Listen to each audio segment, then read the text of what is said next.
Hey everyone, how's it going? And welcome back to another Let's Play with author J.P.Edgar, where this ridiculous guy is going to play some games for you he's never really played before. And today we are continuing with our Final Fantasy journey-ish from Final Fantasy. We're continuing our journey with Final Fantasy VII Rebirth on the PS5. Yes, I love it. It's not like I haven't done those for like over 2 years. But anyway, Final Fantasy VII Rebirth, PS5. Without wasting any more time, let's get going.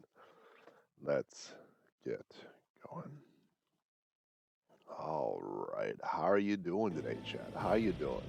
How you doing today? How you doing? I took a couple of bites of a PB&J just before the stream, and now I'm like, so, I feel like a dog with peanut butter. I'm just nom nom nom. So yeah, it's one of those things. So I don't know if I'm going to stream later today. I don't know yet. I'm still trying to figure out the schedule, what I want to do, and all that. Just trying to figure things out. I'm just trying to figure things out. All right. So we have escaped the mines of Moria, and when we did that, the game cut off all music, so the end screen was just quiet. I'm like, oh, okay, that's a thing.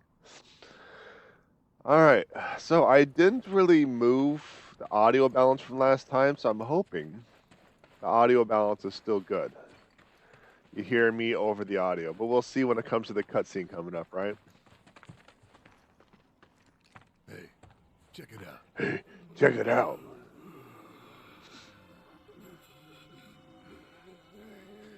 Just them? Guess so.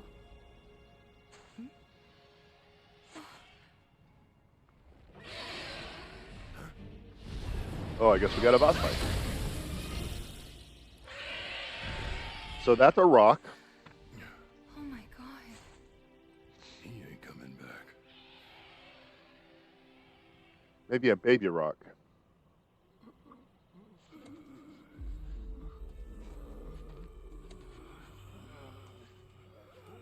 That city they're headed to, is that? Junar. Shinra territory. Come on. Dawn of a new era. Damn, Nate, are you scary?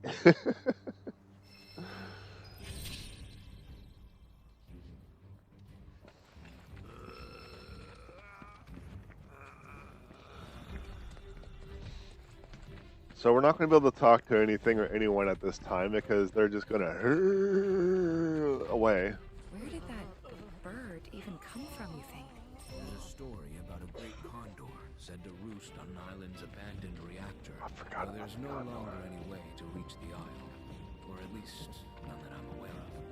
They just finally reclaimed what Shinra stole. Well, even if we could get there, I'd rather not bother. Didn't seem very friendly. Agreed. Let's focus on where we can go. I forgot about the Condor minigame in the OG 7.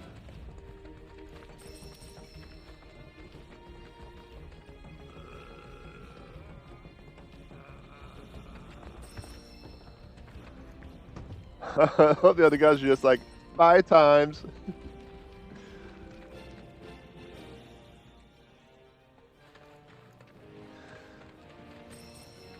So I'm hoping, oh, hello. Hello, you young child bows. Chocobo, you ready for a petter?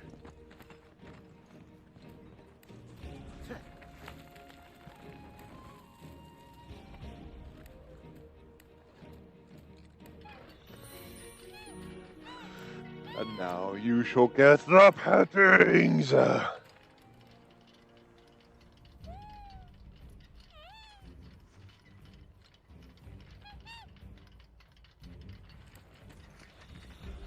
And now we have the quick travel, and we can rest our old bones with the thin Walmart seat cushion.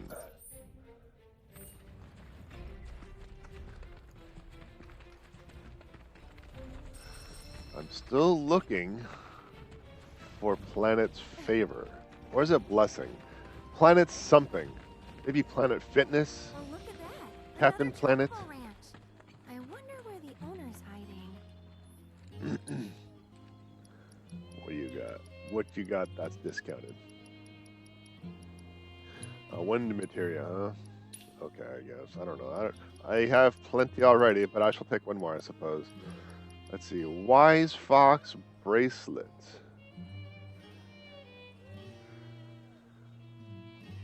Has some good magic defense. Some minor hits on the physical defense. Yeah, you could see it because the camera's in the top right. Whereas this one is kind of the opposite. But not only does these bangles have 2 slots, they're linked. So I kind of gotta grab them. A luck up materia. I just bought that thing. I think that's it for now. Because the revival earring is just a one-shot thing. It's not actually an active buff. It's just, I don't think I got any more points. Yeah, I haven't gotten any more SP. So, time to... Oh, what I was going to do, I was going to look up how to level up Tifa's weapon. Captain Planet comes down and gives everyone a magic ring. Barrett gets a heart. Yeah, because he was a hard ass earlier on, like really early on. And now he's all, I give smiles. But I don't know how to level up Tifa's gloves. Wait, how did that happen? Her gloves have a hint of AP.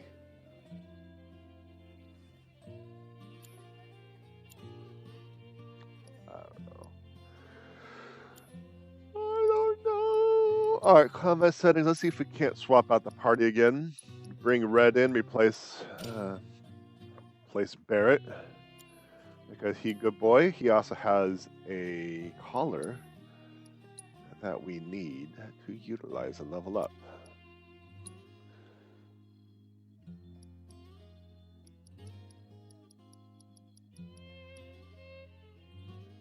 I just bought these two. How come there are... Because the materia is transferring over, of course.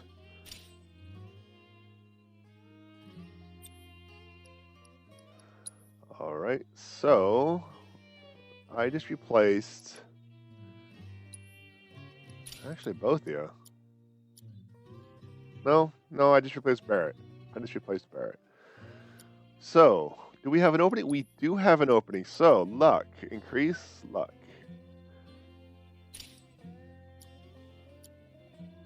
I don't think I bought any more materia, did I? Besides the wind materia? Steel, which, I mean, I need to have someone with steel, and I think I actually have, yeah, Tifa, you has the steel. So that means you can pick up that other wind materia.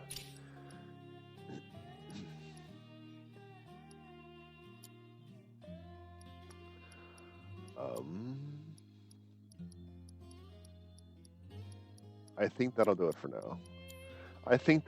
now. So, yeah, let's just rest our old bones for a moment. Take a moment. So, chat, what is going on today? What's going on this week? Are you interested in me doing a writing session tonight? It's going to be a lot of time and energy on my part, but I want to see how you're doing. You feeling like attending, or what kind of interest can we get? What kind of interest can we get today?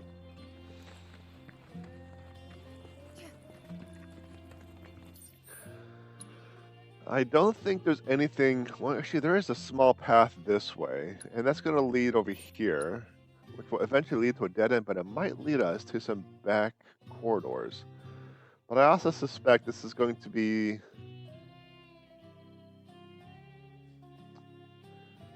Yeah. Let's get... No, let's just do the Chocobo Ranch. let's just do the Chocobo Ranch, primarily because I suspect I'll get some mini quest to have me go out there. So what I could do is I could be more efficient and wait until I get those quests before moving on. However, if you've been paying attention, here's a chat link. Junon's Chocobo Ranch. Perhaps you were already aware, but the chocobos here are raised on a diet of feed, seaweed, and fishbone meal. Unsurprising, given the local industry.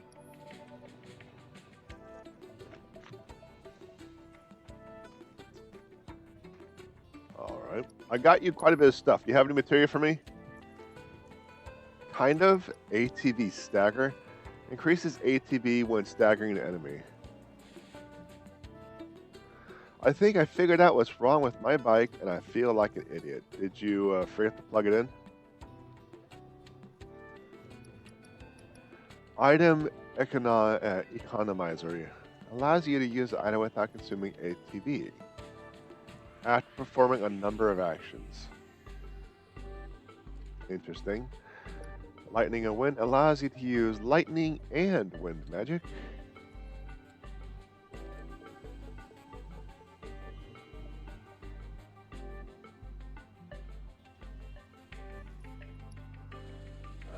Reduces the MP cost of spells with the link materia.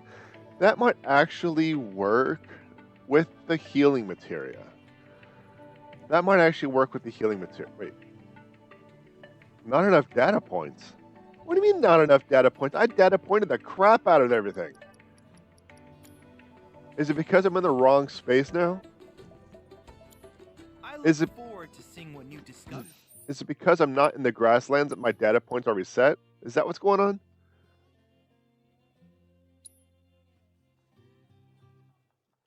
Zoom out. Can I not quick travel? Is quick travel no longer a thing? What happened to my quick travel? Is it because quick travel? I lost my quick travel.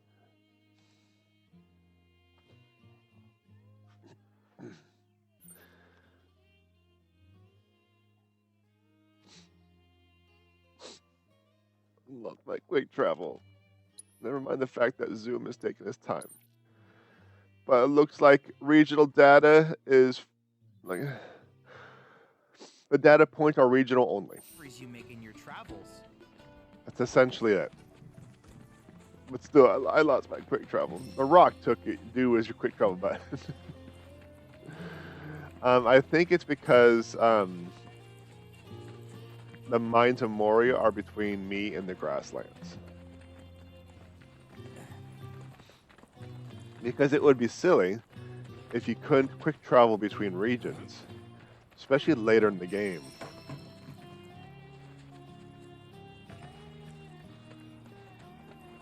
Alright. Who are you? Wait, you didn't come from the grasslands, did you? Yeah, we did. You know Bill? He helped us cross the swamp and everything. You what? God damn it. That's I told tattoos. that idiot to take his signs down. Swamplands are dangerous even on Chocoback. I'm gay, by the way. I'm sure you are. And before you ask, my birds are not for rent. Ain't worth the risk. Used to run deliveries, but Shinra put the kibosh on all that. Still trying to keep it going best I can. Well, was trying till my carriage shit the bed. And since I don't have the parts to fix her, both she and my business are as good as dead. Even the chocobos are feeling down about it all. You know, I bet we could help you fix it. Kind of you to offer, but nah. It's just a matter of getting the right parts, isn't it? Says the girl who ain't gotta fix it. But even if you were some kind of secret grease monkey, I wouldn't be able to pay you for your time. I'm flat broke. Curious about my birds? I've tried setting them free, but they just keep coming back. Force of habit.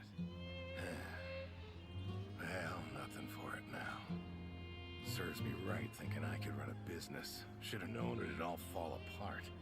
Hey, come on now. Don't be so hard on yourself. Please, Cloud. He needs help. If not for him, then at least for the chocobos?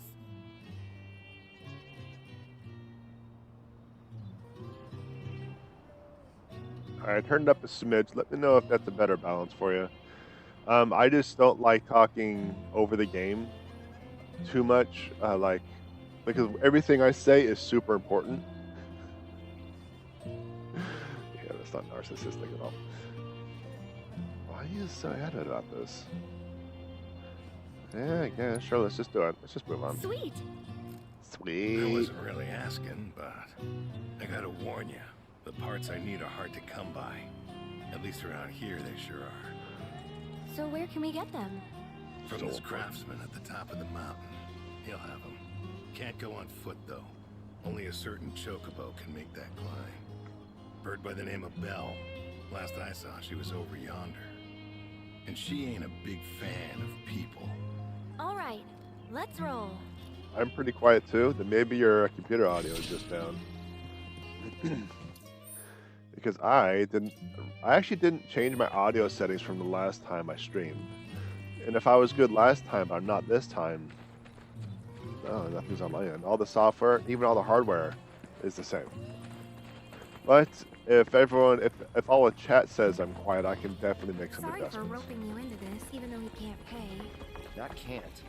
Won't. Hate to break it to you, but I'm pretty sure that guy's better off than he looks. Wait, seriously? Are you saying I got duped? That he's just using me? Afraid so. Huh. That jerk. Whatever. I'm not doing it for him anyway. I'm doing it for the chocobos. I'm not doing it for him anyway. I'm doing it for the chocobos. Business is booming at our one-stop fashion shop. Alright. 2-star materials, huh? I still don't know what the materials are, but okay. So it's gonna take some plumes.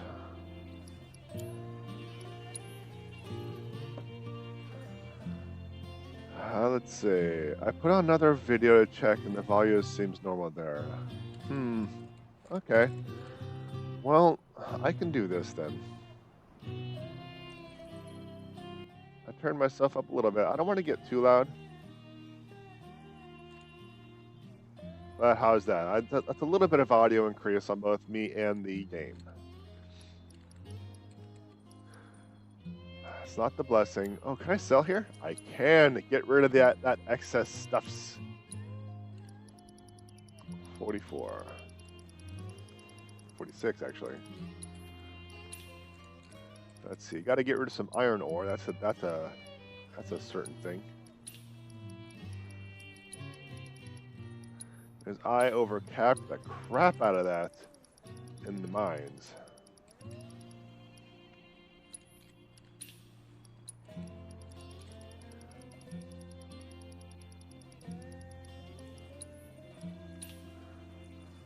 Let's see. I mean, I can keep turning up if you all think I'm still quiet, but just try to be mindful. Let's see, 75. Let's sell 25 of those. Because if I need materials for crafting, I'll just farm them. But that was a lot of wasted money. Well, maybe. I want to get to the iron ore. 20 gil? Kind of, maybe.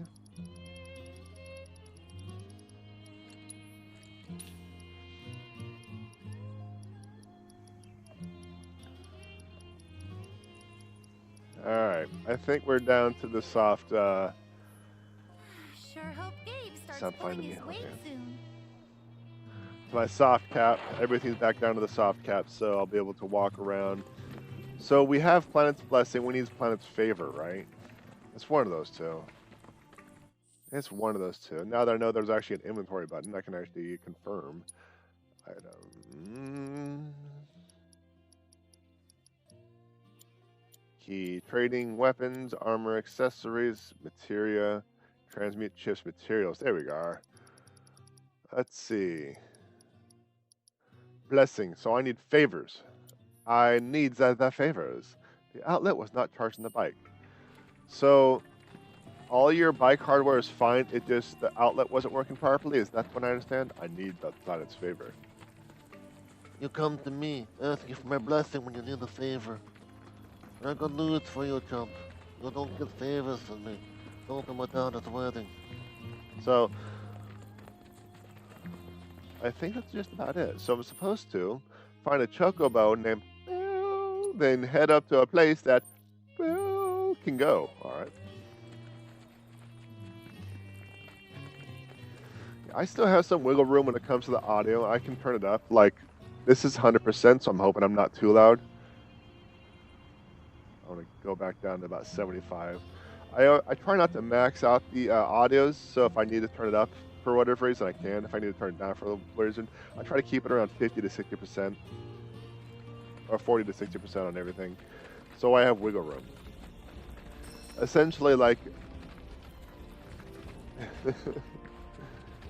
essentially what I do is I try to make like 75% my 100%.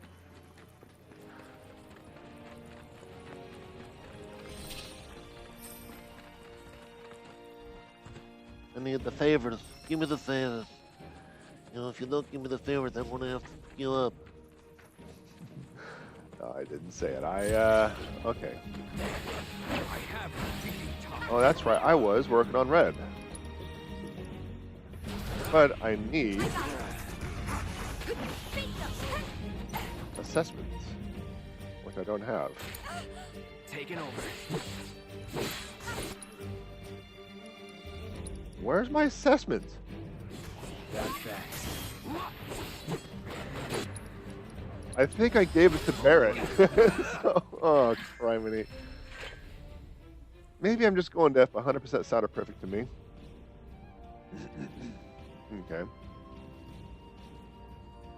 How about this? I'll adjust some hardware to make my audio sound a little bit higher. Is that better? For your old deaf ears. Because, like when I was doing the co-op, my audio was loud. Like so much louder than everyone that they called me the loud guy. No, they didn't. But they could have called me the loud guy. But they said the guy's pretty loud. All right, so I have a materia I need to swap out. Okay. So I have a materia I need to swap out. What can I do to swap out? I suppose I could just swap out that wind materia because I have one maxed out already for this assess materia that Barrett has. And I can go to Barrett and give him that wind materia because, you know, reason. Not the steel, that's maxed out. There you are. Wind and lightning. Yeah, we already started with the wind. There. Now, okay, so chat, now that I actually adjusted my my microphone audio, my next concern is the game audio. I'm not going to be able to do very many adjustments on that. So if the game audio is too quiet now, like really quiet in comparison, I might not be able to adjust it to the levels that you'd like because I just did some hard adjustments on the microphone audio.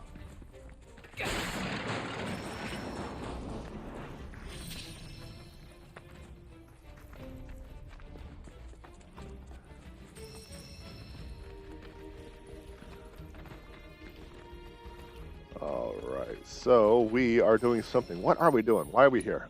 Oh, we gotta get that tower. They're going to the flower here in the tower. Seems fine to me. Good. Good, good, good, good, good.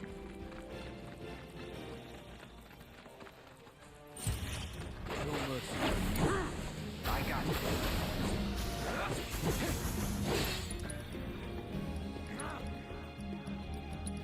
Wait, didn't I give you... It's on you. I gave it to someone else. I gave it to Red. You're mine now. There we go.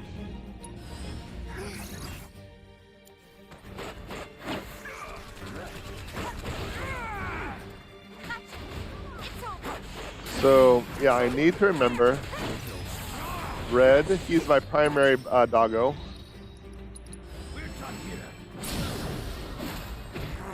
Not bad, but not my best.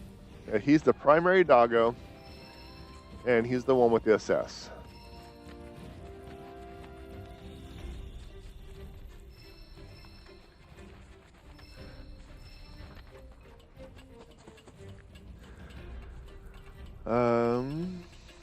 Hold it out, test another outlet, found it was loose. The outlet doesn't hold very tightly. I have some of those outlets in my house too, so I understand. I feel you.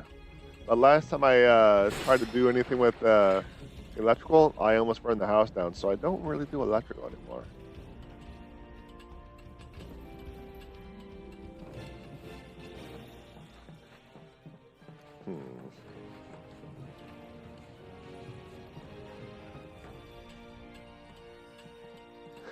Yeah, when it comes to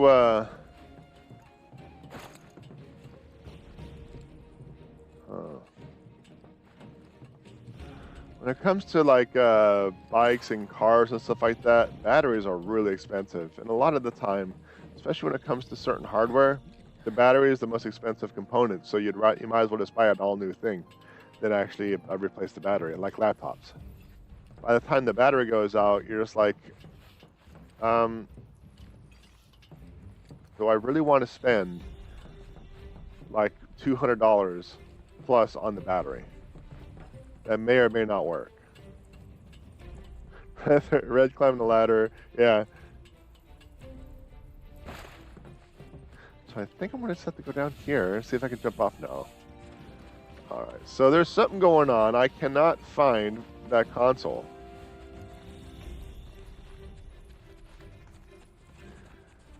So is there another platform or what?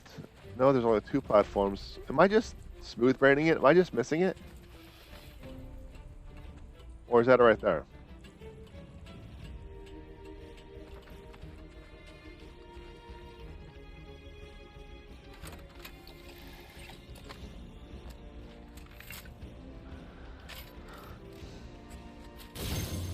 Red riding a chocobo will never not be the greatest thing I've ever seen.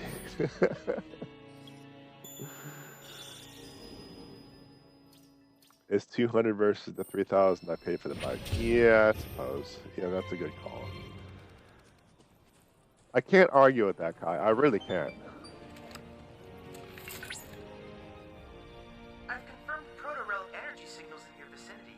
Would you mind investigating?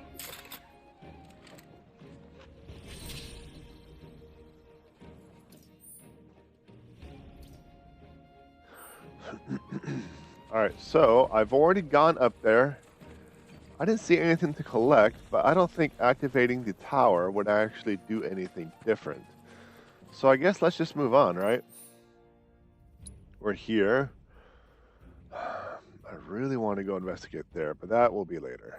That will be later. I cannot call a chocobo in this region yet. Alright then.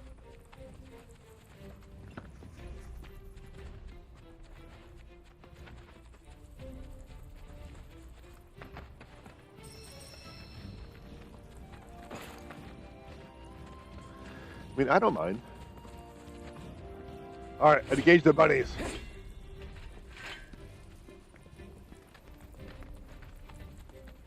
I smell chocobos. I smell chocobos. Alright, so how do I things a chocobo? I kind of don't remember. I'm just gonna sneak up and see what I can do. Is the chocobo that way, or is it through here? I see chocobos over here. Okay.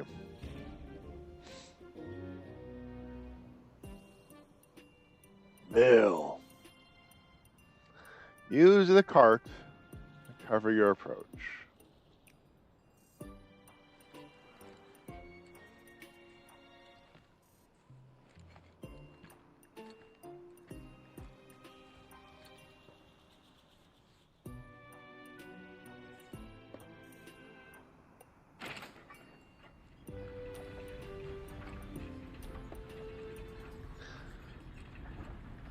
You don't think this would scare a chocobo? Like the chocobos all looking like, the hell?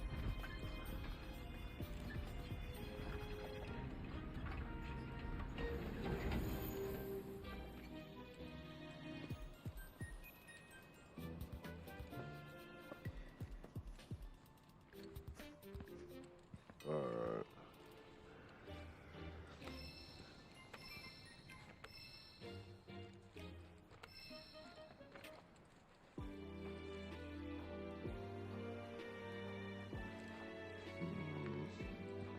Might just have to use a rock. But after I throw a rock, what is my next step? Because I'm not going to be distracted for long. There's a cart right there. Is there a control panel for the cart anywhere? There's that one, but that's for that one, right? Ah, there it is. So I suppose... No, I don't think that's it. I think that's actually the cart. Nope, that's the panel. So I suppose my goal would be to get to the panel.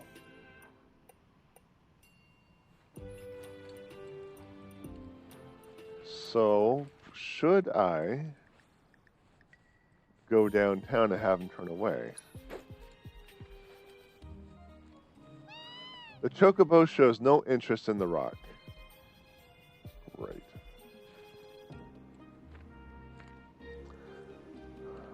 So am I going to have to go around? And what's the point of actually using that? Chocobo, ah yes, an inanimate object is moving by itself. Nothing wrong here, nothing wrong.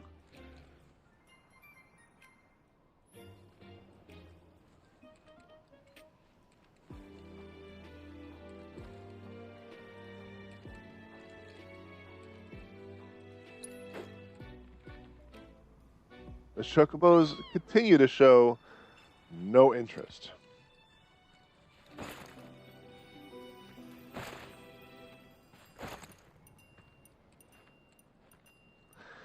And I don't think Cloud is smart enough to go up and over.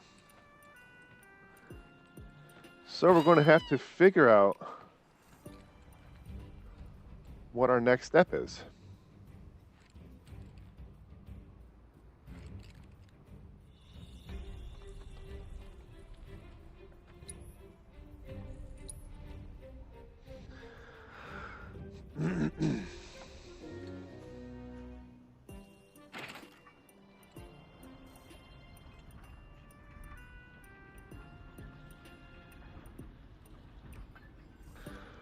This control panel powers that cart, not that one.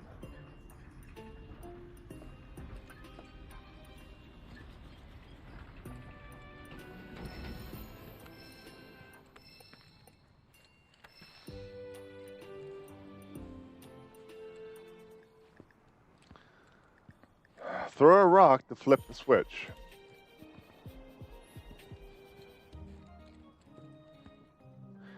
This is some BG3 BS.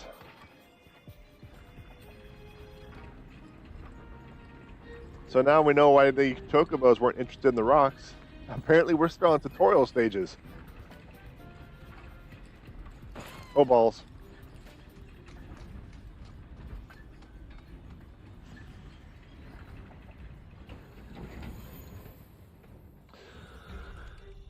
Yeah, that was an accident. But hey, we learned something. We learned that the control panel is not for the previous cart, it's for the next cart. So we're just going to...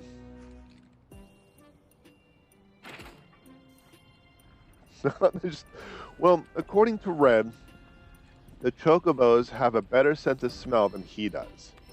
So they probably smell something sus behind that cart. They're like, I smell something blonde.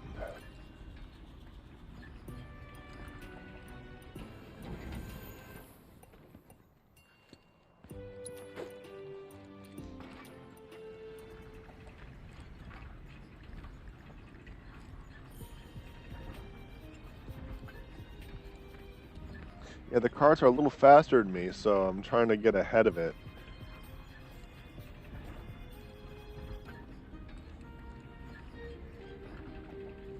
Alright, I am now in Tall Bush. Giggity.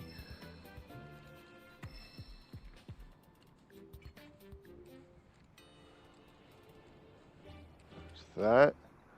So, I might be able to just toss a rock on that switch.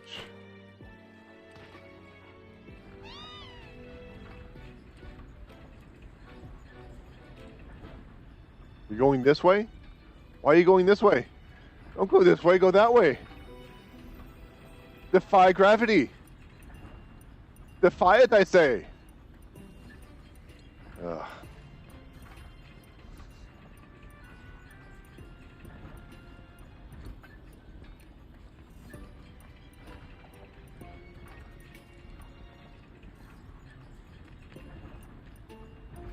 So I just pushed L3 and apparently I can speed crouch.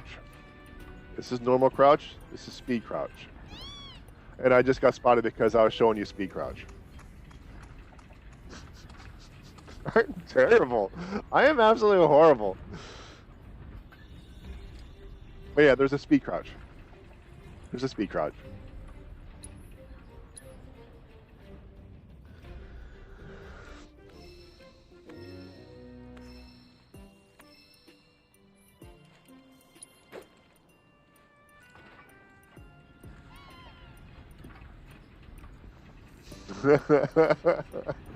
Alright. I'm not going to show you speed crouches anymore because that was dumb. You're going to have to endure with the sneaky crouch. Sneaky. Sneaky.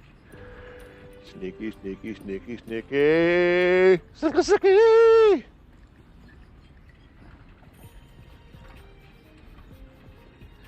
Oh, actually, I've played the original Metal Gear Solid. I played the first Metal Gear. Then I played Metal Gear Solid 1 on the PS1. Dang it! Oh, I can still go. I can still go? Why can I still go? Swing!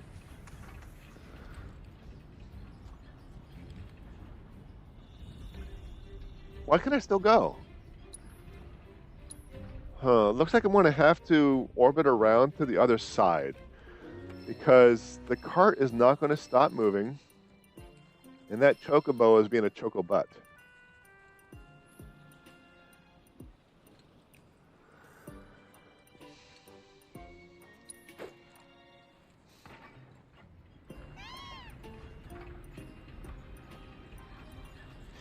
But I have not played Splinter Cell.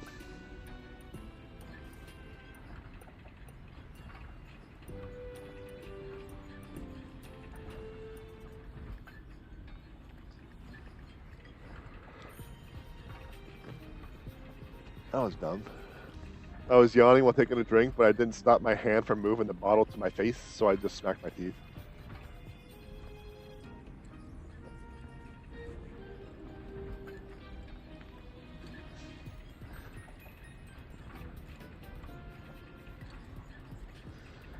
Alright, so it's around here. I need to shift from being from the side to the back. I'm going to the opposite side, I think.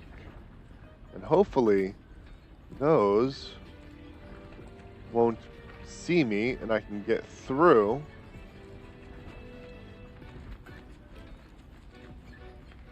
And I can do this.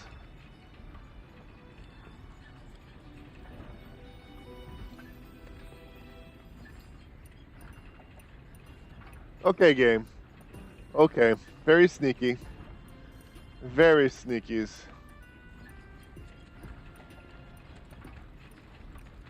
Very sneakies.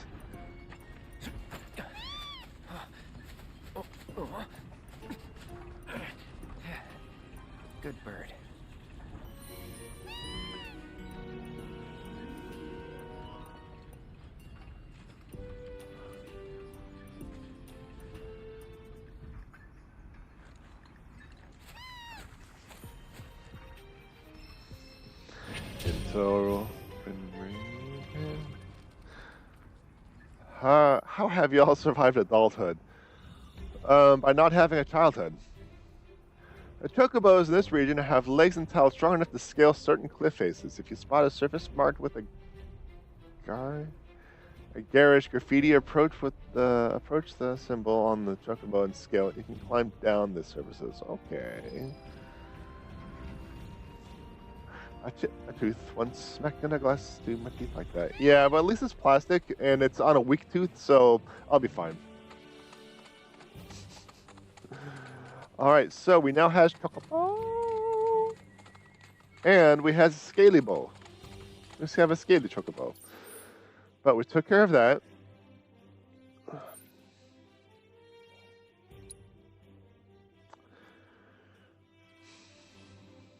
So we can do that. It looks like there's a wall here. I think that's Genon. It's a thin wall, but it's definitely something. It might just be a barrier, like a natural barrier like this, but it looks like there's a wall there. So I'm kind of inclined to reverse gears and do some scouting and do some walking around and do some chocobo sniffing. Sniffers.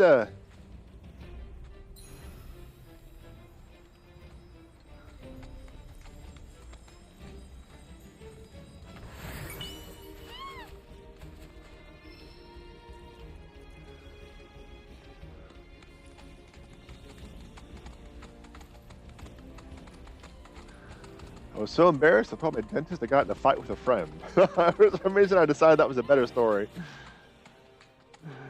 You and plot twist were sparring as you do. Alright, dude. Who does he remind you of? Just from this level of detail. Those tattoos, the direction, and the location. Because this is a bad memory. This is a bad memory.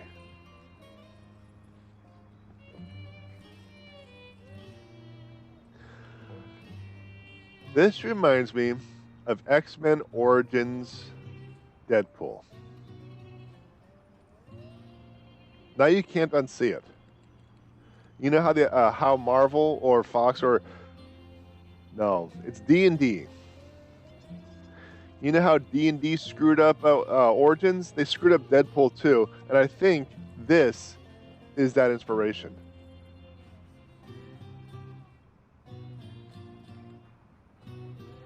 If you don't know who I'm talking about, D&D are the same writers for the last season or two of the original Game of Thrones and X-Men Origins. How dare you remind me of that movie's existence? Like I said, it wasn't a good memory. Curious to see how this all turns out. Okay, so he has nothing to say to me. Very well.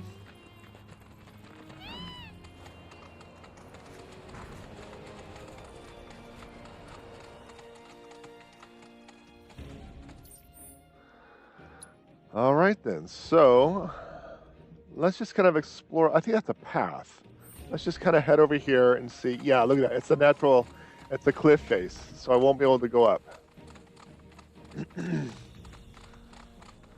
My God, I used to think that was a good movie too. Well, in most cases, even when I see a bad movie, I think it's a good movie. Because like I mentioned in a previous stream, I'm just there for the ride. Whatever. Take this.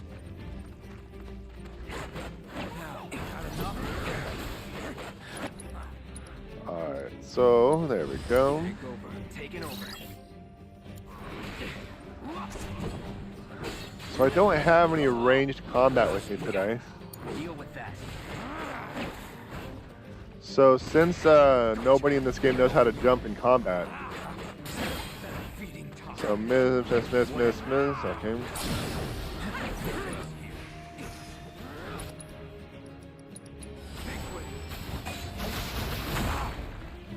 Be at peace. I can do that again.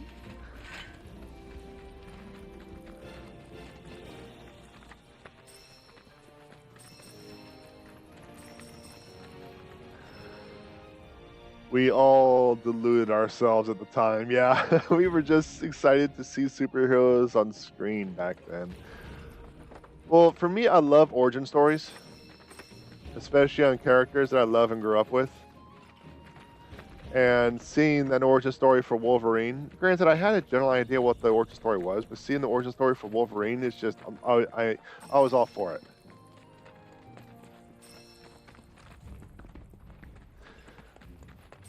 And fun fact, I actually didn't know who Deadpool was, or was it Wade Wilson?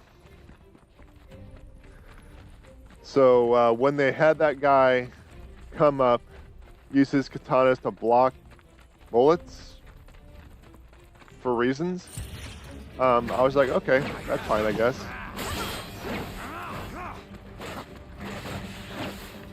But then I heard how messed up they how dirty they did that actual character. Then I looked into it and I was like, oh, okay, they did really dirty.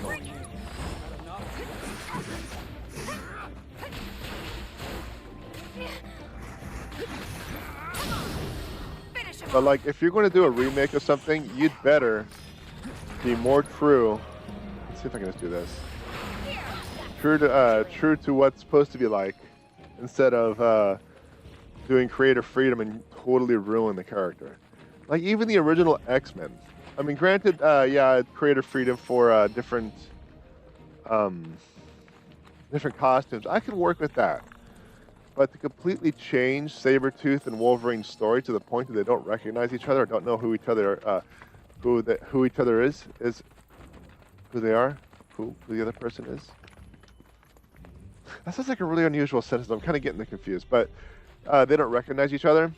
No, I didn't buy that for one bit. I was like, no, come on. Come on.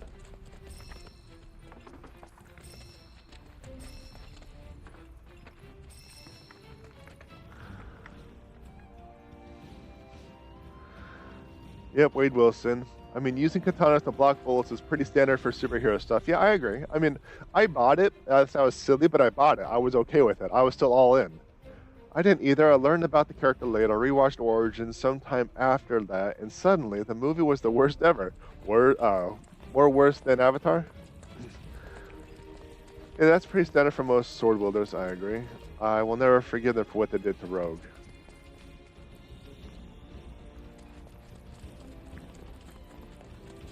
By having Anna Paquin as Rogue, or how they depicted her.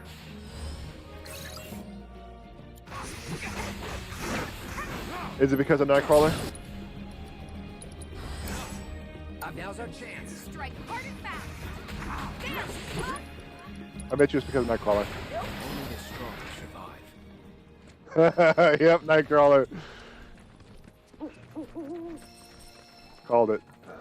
Called it. Alright, so I think Red, his weapon is maxed out, so I'm going to swap him out for...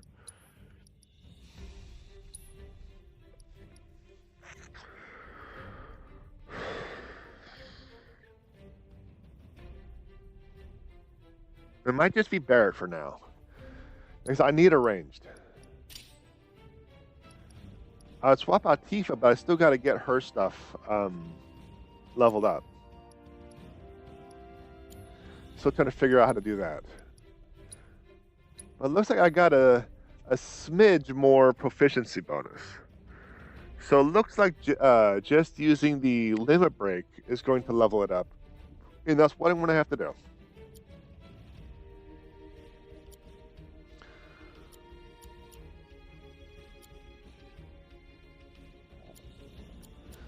All right, so you need a change in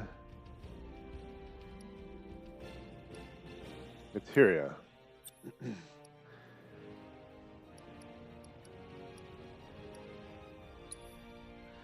Because you need, no, Cloud needs the assessment materia. Let's see. Lock up. Item Master, I suppose, cleansing. I don't really use cleansing too often, so let's just can that and get my assess. There we go. They made her this whiny, insufferable, I don't want my powers, and then she never got over it. This shows she's a little, I can't touch people, but she's OPA and B. Yeah. I'm not a comic lore regurgitator. It's not really the best way of phrasing it. So maybe Bartel's Bookshelf can clarify, but as I understand, based on the X-Men cartoon that I saw, which was essentially X-Men 97, Rogue got her powers by absorbing Captain Marvel. But she absorbed Captain Marvel for so long that Captain Marvel fell into a coma while she retained her powers permanently. I don't really know the details of that, or if that's even accurate. It's just what I vaguely remember from the X-Men cartoon. Bartels, please clarify if you wish, but that's just what I gather. Because the X-Men cartoon, oh, that was so my jam. That was so my jam. I was all over that cartoon. I collected the VHSs and everything. As soon as I saw one in the store, I would just get it. And I had almost all of them, but then they stopped producing the VHSs for whatever reason.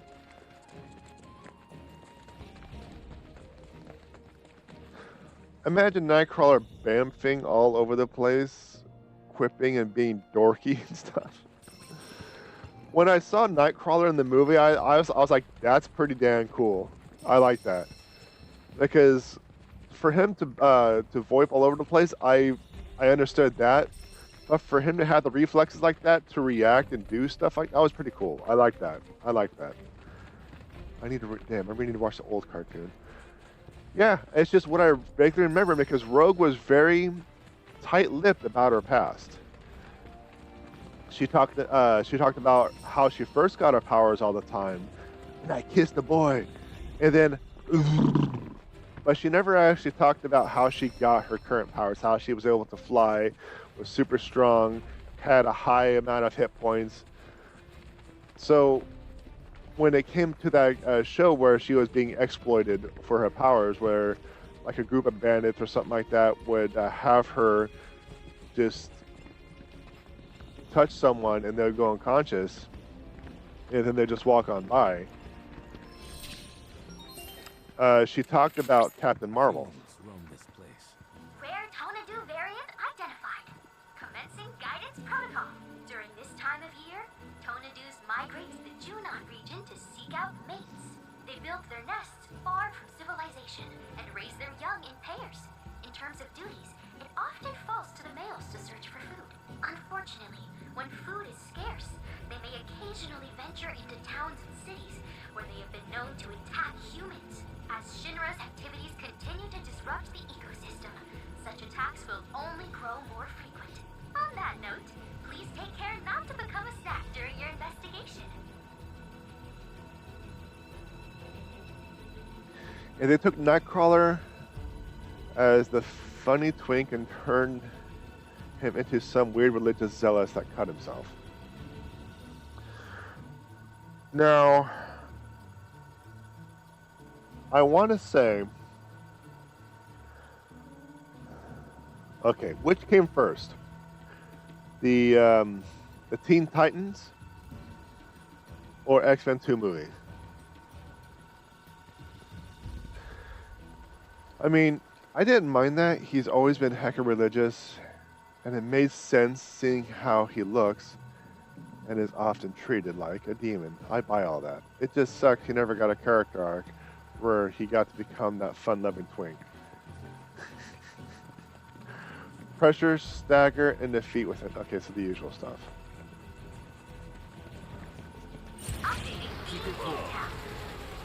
So first things first, I gotta get the assess.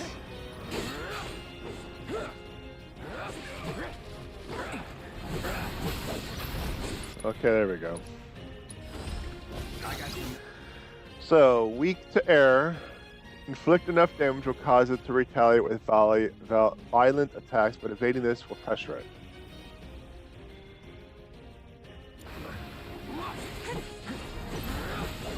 Deal with that. I got it. Okay, who has Whatever. Gotcha. Bingo.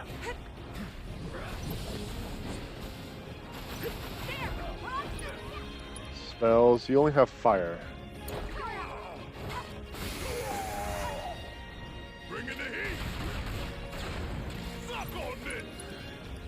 You have arrow. There we go. It's only arrow 1, but it's better than nothing.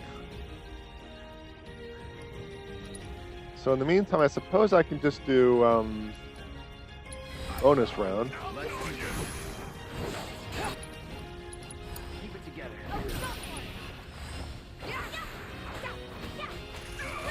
There's the pressure.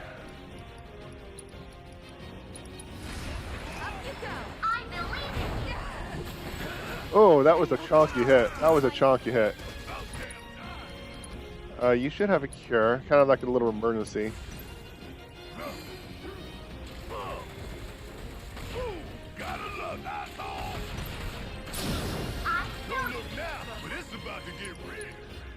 Let's see, let's do that. Keep it up.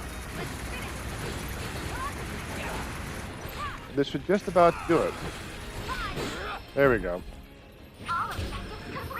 Now, I don't really know much about Nightcrawler, admittedly. So the only exposure I had was the Sega Genesis X-Men game, where they had Cyclops, I think they had Gambit, they had Wolverine and Nightcrawler. So I didn't really know who Nightcrawler was before that game. And then the only exposure I had from Nightcrawler was... Oh, there's something else. Something brief. I don't recall if he was actually in the X-Men 97 cartoon, or if I saw him from something else. Because I never saw, as far as I can recall, the cartoon where Wolverine's... Okay, maybe I saw a little bit, because apparently I remember this. Where Wolverine's costume was red instead of yellow.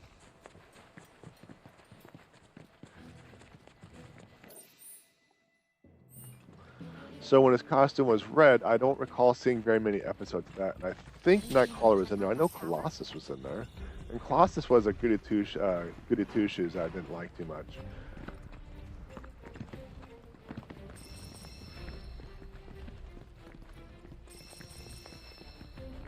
Now they had Colossus in the Deadpool movie, and he was still the goody two-shoes. But now that I actually know he was originally a goody two-shoes and they worked him like that, I was like, I can work with that. Good character. Okay, I can work with that. I can definitely work with that. I remember X-Men Evolution's the best. Hang back.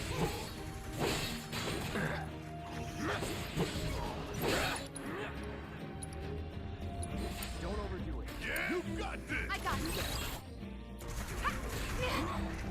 Yeah, bring it. Give him your all. Finish him off. I don't even recall that show, so I don't think I've seen X-Men Evolutions.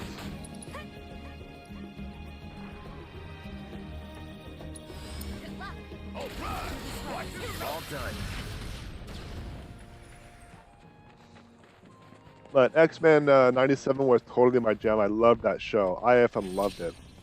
It was my introduction into the Marvel Universe, and I was hooked. I was totally hooked.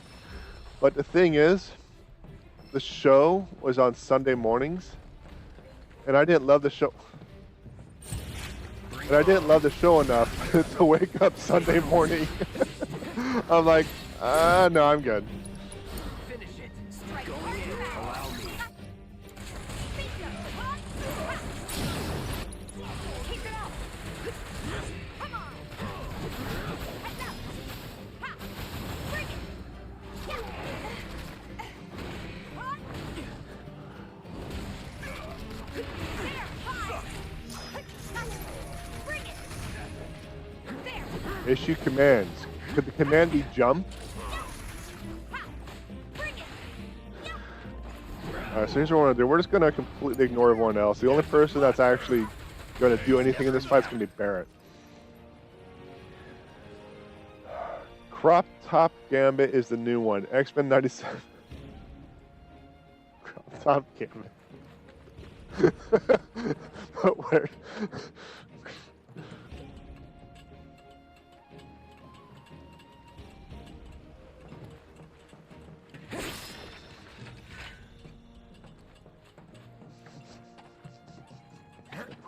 That one's my favorite. Is it because of the crop top or is it because of the actual story?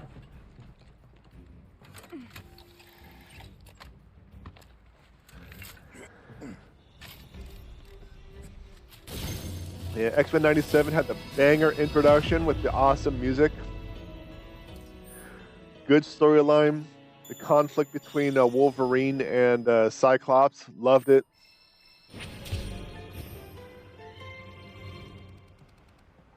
The first 2 episodes were shocking, but then they had the balls to do it again.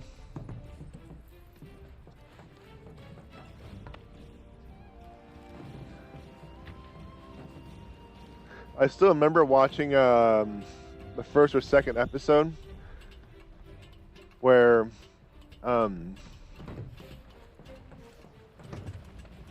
Wolverine goes to the garage and cuts off the entire top of Cyclops' cars, and he tells Jean, "Tell Cyclops I made him a convertible." I still remember that being funny, but awkward at the same time because the movements Wolverine didn't match making a convertible. It was just really awkward. Gambit, Nightcrawler, and Storm were my favorite. I remember Storm pretty decently because she was in the X-Men 97 cartoon very often. She was the number 2. And I remember her being really dang powerful and fun at the same time. And I didn't quite understand, because I was a little kid when this came out, why she was the way she was and had that accent. It didn't make sense to me, but then I got to know her backstory. I'm like, oh, that makes sense. I see you made it safe and sound. According to the energy readings, the proto-relic should be nearby. Storm was good in the first movie. Did we see the same movie? Was the first movie you saw a cartoon version? Because Halle Berry playing Storm with do you know what happens when a toe gets struck by lightning? The same thing that happens to everything else. That stupid line, and you thought she was good?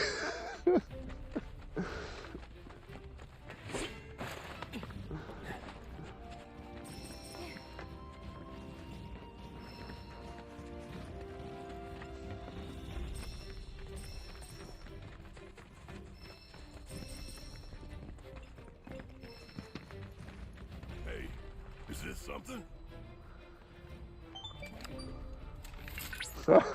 Jinx. Something indeed. That's it. Now then, all that remains is to... That's odd. So many energy spikes. What could be Is that a the cake? cause? This merits investigation. One moment. Fort Condor, huh? Takes me back. Used to study basic tactics with it. Game's pretty fun, actually. Wedge was into it, and he and I play sometimes. It's taking rapid increasing. Wait, Tifa, don't! The Fort Condor battle is now an extra side quest that you don't have to do. Reinforcements are here. We're saved.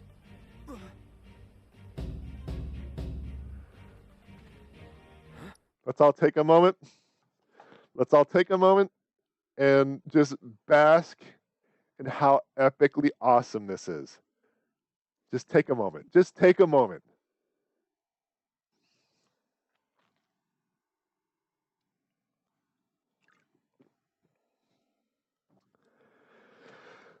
I love how they brought back the original Final Fantasy VII. Well, they really didn't bring it back. They kind of recreated it because obviously there's going to be some more polygons, it looks like. They smooth the edges because they can't do that. But the fact that they recreated and revised it, it's just so awesome. I love it. I love this.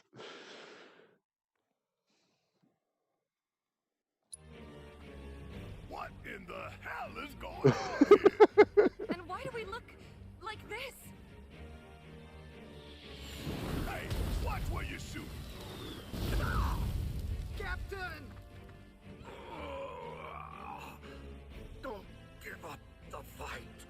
He should have said never give up. Never. Glad you're here, troopers. Shinra forces are poised to strike our position. Help us. You're our only hope. Fort Condor was a mini quest, like not necessarily a quest, but like a mini mission because it was required in the OG 7. So essentially, what you do is you take control of a bunch of units and try to storm a castle that goes down a map, kind of like a tower defense. That's what I remember. So I don't think it looks like they didn't have Fort Condor in the game. So instead of taking it out altogether, they made it into this mini quest. But this is essentially it. This is the Final Fantasy VII graphics. It's revised because, like I said, if you look at the edges, they're cleaner and a little bit more. They have a slight bevel.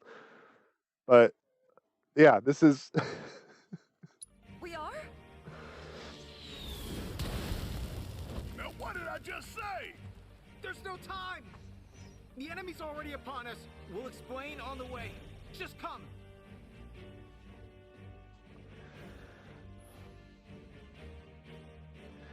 You have been sucked into the board game known as Fort Condor. To claim the proto-relic, I almost said like, you know what, never mind what I almost said. To claim the proto-relic here, you will need to lead the Condor Cavalry to victory over the advancing Shinra forces. Tommy, stop it. Tommy, leave you alone. Mommy. I want to tell Mom. That sounds really familiar. I hear a little kid saying it. Tommy, stop it. Leave it alone.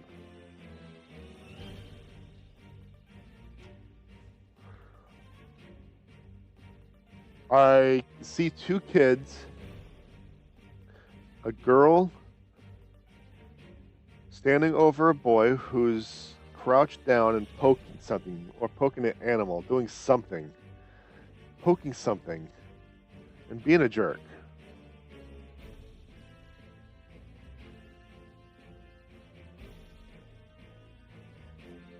I don't remember anything else beyond that. I don't remember the details. What were they poking? What the scene was about? I don't remember. I just don't remember. Ironically, it's the one line everyone remembers from that damn movie. She looked like the character. The fight was good. That line, okay, that was a bad line, but it didn't ruin the rest of it. The fact that Storm was ruined in that movie, not because of the writing, but because of the budget. They didn't have the budget to make Storm who she really was. Halle Berry had the costume, the general appearance, and the general accent to make Storm good, but Halle Berry became Halle Berry, got this big old head on her shoulders. Didn't want to do the second movie unless they cut her hair, and then she lost the accent. She didn't put any effort into the second movie. I'll let you guess. Well, don't make me guess. It's going to bug me, and I got to focus on this. Your forces are composed of two types of units, hero units and ally units. Push the L1R1 to change your hero unit and L2R2 to adjust your overall strategy, which will all those types of deployable units. When you are satisfied with the battle, begin.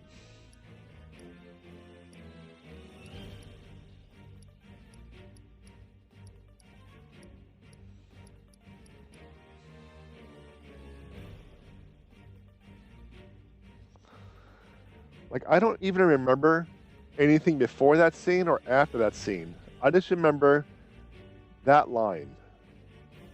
I just don't remember what was going on.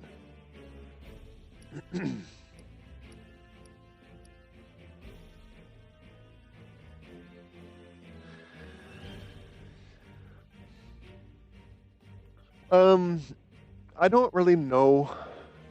Okay, so it looks like at the middle of the screen, at the very top, there's the triangle of power. Archers take out shields. Shields take out swords. Swords take out archers. Cloud is a shield. Barrett can apparently take out Cloud. Let's see. 1, 2 melee, 2 ranged, 2 shields, and a cleric. So this is a pretty balanced load. I'm gonna just begin. The brother is poking a jellyfish. Yes, yes, yes. That's right. The brother is poking a jellyfish. This is when the senator comes out of the water, right? Sister is begging him to stop. Then the senator Kelly wanders onto the beach, all water monster. Yes, yes. And then he stares off, looks at something. Maybe he looks at himself. Takes a towel and runs off all commando-like toward the mansion. Yes, yes. You could just stop at the poking the jellyfish part. I would remember everything else. All right, we got a balanced load here, but let's see what they got. They got 3 offense, 3 archers, and 3 defense. So they have a balanced offense too. So I think we're going to stick with the balanced.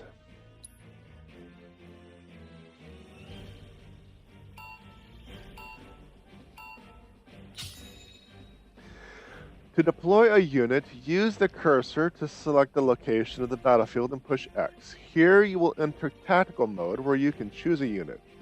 Take note of your opponent's deployment strategy located on the right side of the screen and plan accordingly.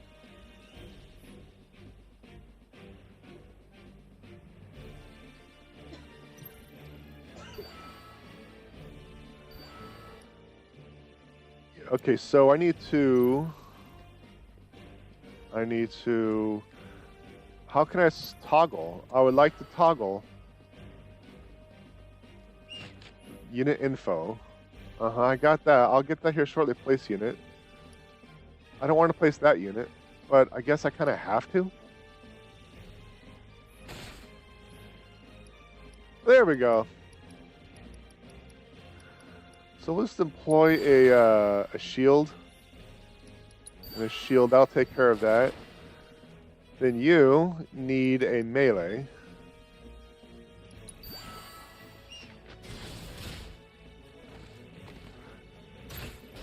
So right now, my goal is to build up resources. And then when I'm here, I'm going to take care of, we're going to deploy a couple of archer units. It's going to have these, that guy as a defense. Let's do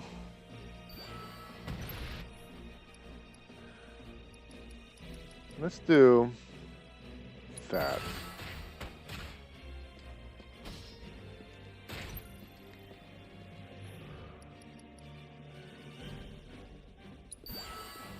Shield.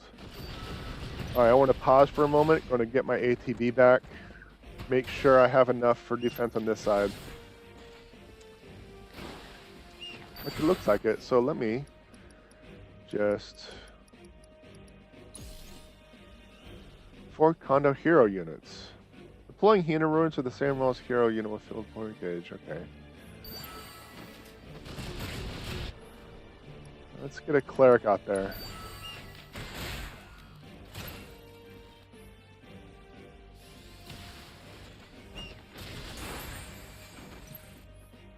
Alright, let's get another shield out there, another tank.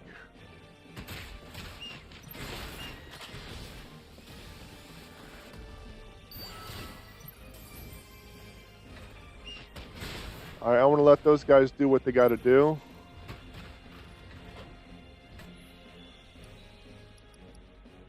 And I'm going to get back to this, which is that and that.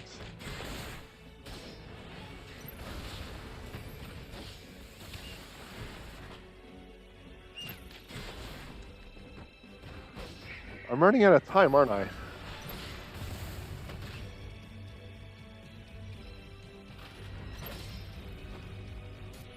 All right.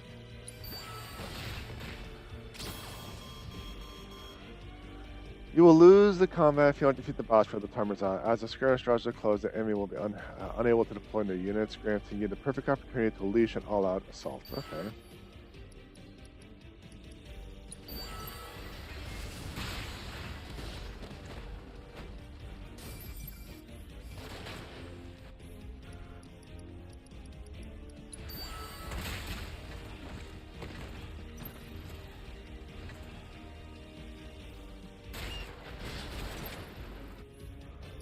Let's see.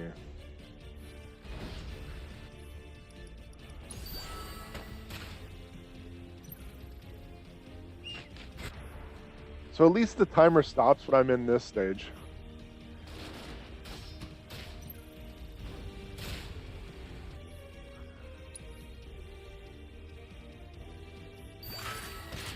Yeah, let's just do that. Kind of get that going.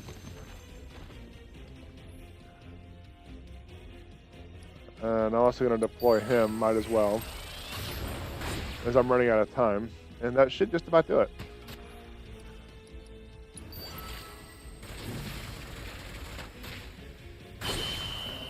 There we go. 15 seconds to spare. It was close. Needed a refresher course, that's definitely for certain.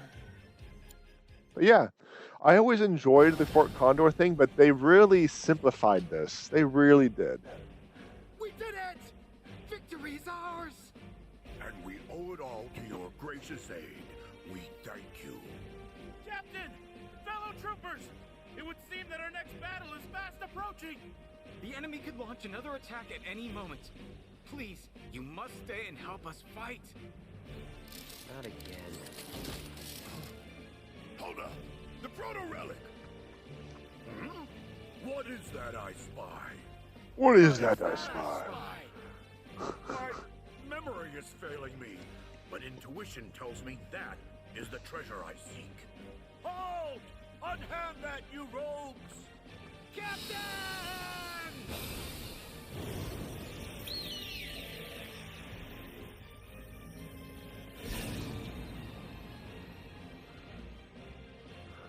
Was that Optimus Prime? Call me crazy, but we were inside the game, weren't we? That's impossible. It is impossible, right? All right, Chadley, why don't you explain it while I take a drink? Incredible! Simply incredible! No phenomenon like this has ever been observed before. It was as if the very fabric of time and space was twisted. But how? And why? Chadley, focus. So what now, little man? Proto-relic's gone. One of those punks in there swiped it. Right. Of course. The proto-relic. It's faint, but I'm still tracking its signal. Which means a portal like the one you used to enter Fort Condor has opened elsewhere. We cannot ignore this amazing development.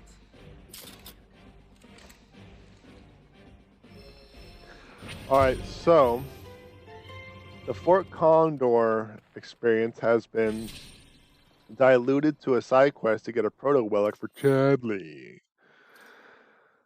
But they also expanded the Fort Condor experience, so it's a balancing act, and I think it's fairly balanced because it's no longer relevant in the main storyline. A little disappointing, but I suppose I can work with it. All right, so where are we? We are here. Looks like this is a beached ship. Or it just looks like a beached ship, because it is definitely not what I thought it was. Is that Jim Cummings? I don't know.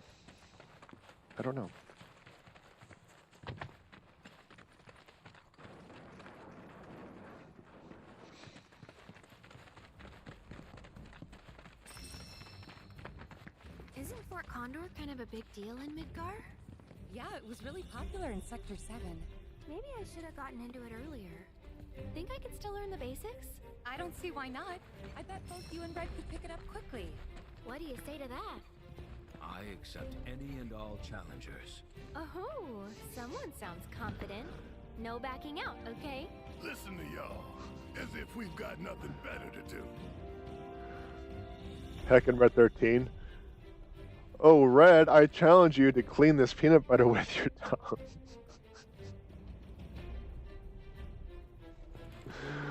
Alright. Let's get the chocobo up and running.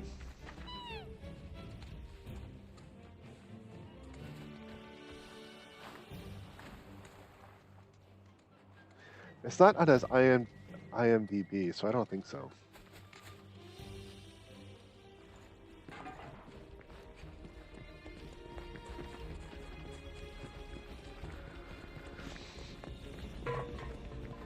So where are we going? Looks like we're actually heading to where I wanted to go in the first. Oh, kind of? Kind of?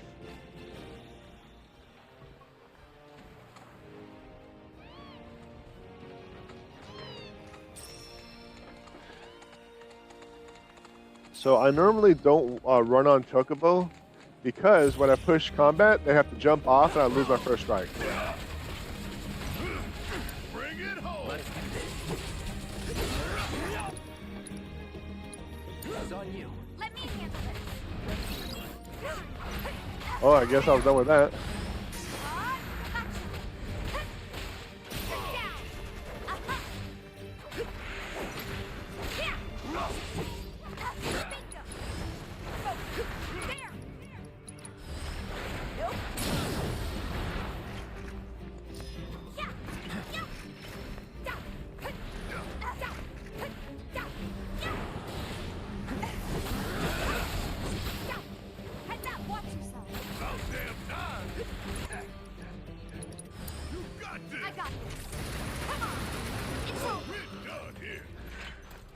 Oh, I should have used prey. Oh well, that's fine.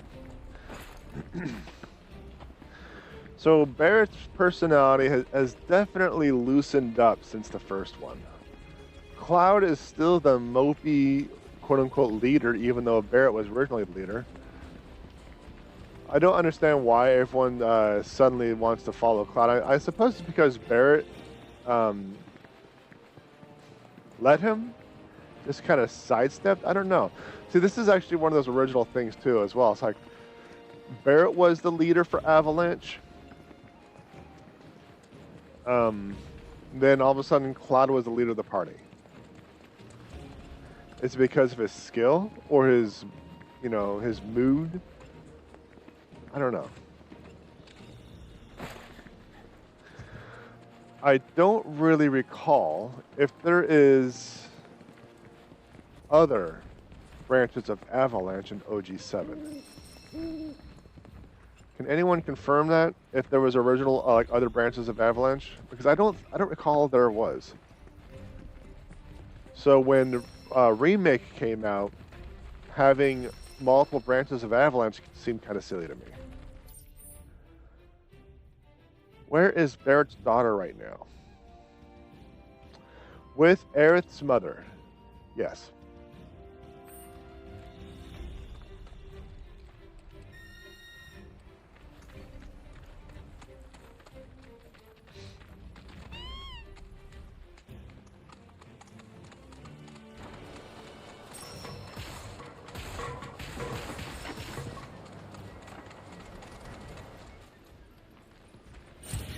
You're dead. Come on. Oh, that was pretty quick.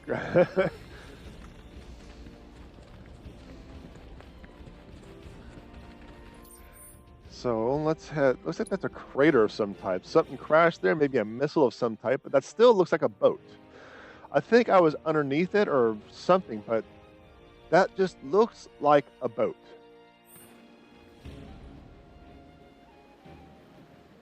And it's a boat. It looks like we just weren't on the right side to see it. So let's go this way. So we got to turn around and then turn left. Yes? So how is your... Oh, it's close. It is so close.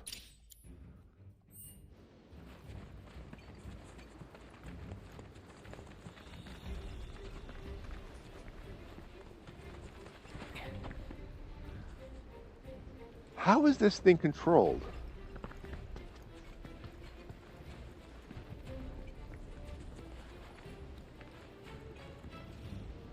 Not like in the game, like you can physically control it, but how would, if this were a real life thing, how would this thing be controlled?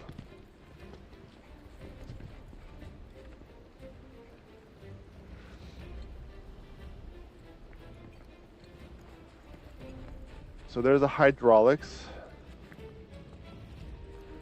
So it pushes out. That means it tilts forward.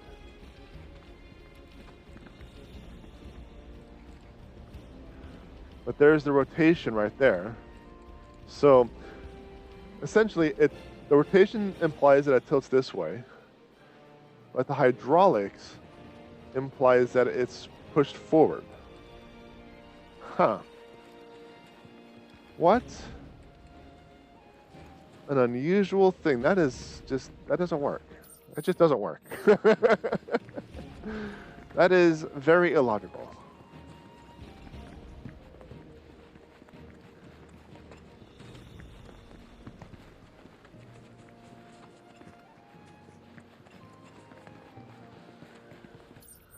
All right, so that should take care of that corner.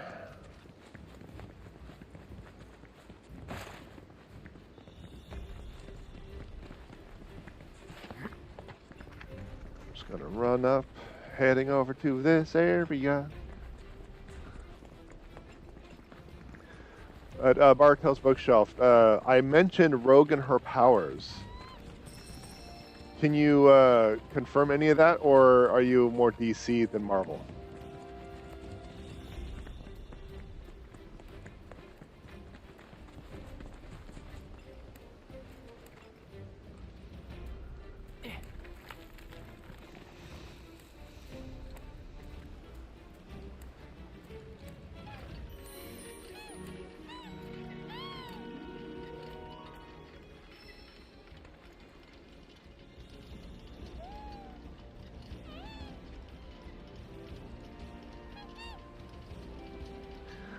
Alright, so there's the chocobo stand. It's going to go north. Sorry, I missed that. What did you say about her powers? How did Rogue become able to fly, have high amounts of hit points, for lack of a better term, and become super strong?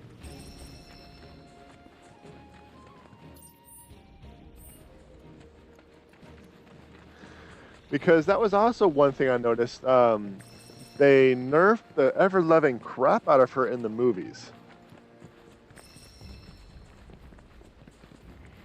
I'm more DC than Marvel, but when it comes to Marvel and the X-Men are some of my favorites. I know, but I'm not a walking encyclopedia. But if I asked about something from DC, you'd be all about it, huh?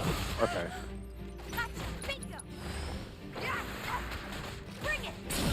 Did I? Stand that. Take the lead. Allow me. I've got you covered. There. Is that it? I didn't know that, but I looked it up, and apparently she absorbed Miss Marvel's powers. Yeah. Okay, so I was right.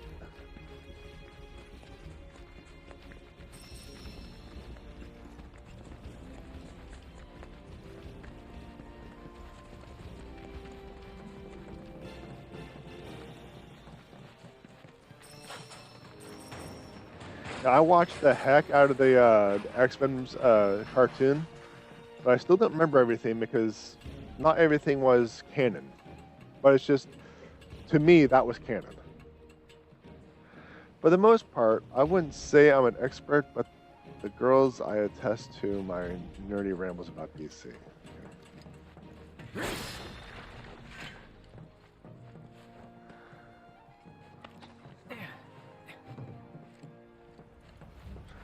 No, that's fine. That is fine. I already got this. Why am I up here if I already got this?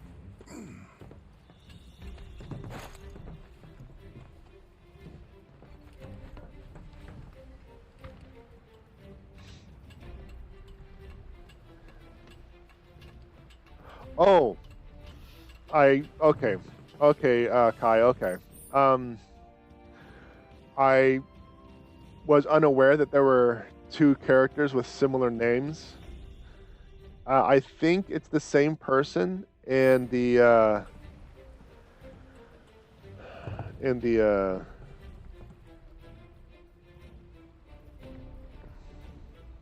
Guardians of the Galaxy, I think. The lady with the blonde hair that can fly and super strong, the alien. I think Rogue absorbed her powers. I might have the name wrong. Sort of. Captain Marvel is like a title that passed down through various characters, and Miss Marvel is one of them. Okay.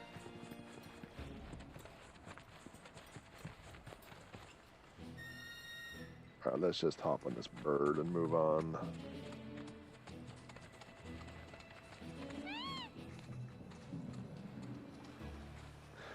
I think she became Miss Marvel because one of the other male Captain Marvels was operating at the same time as her. Ah, comic books.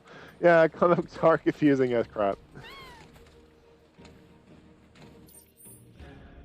Alright, so I got all of that. So I guess my next step, I could go down here and start adventuring over here. But like I said, I have a feeling I want to have quests that will lead me there. So let's just finish up.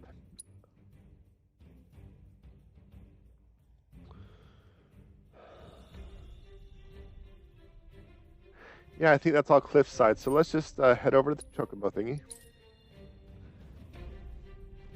Oh, I'm getting hungry, chat. I'm getting hungry.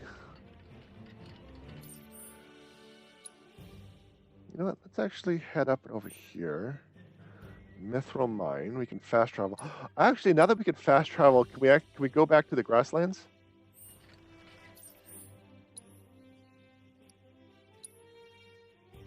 Now, can we quick travel from the grasslands? Still no, huh? All right.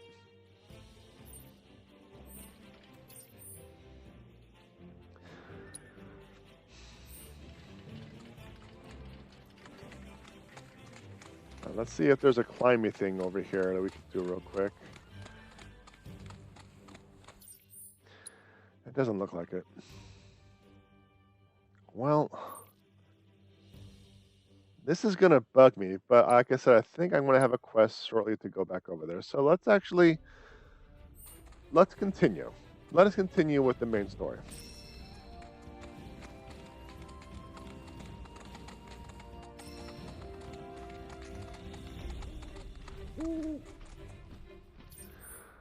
Never mind, we just got summoned for a side quest.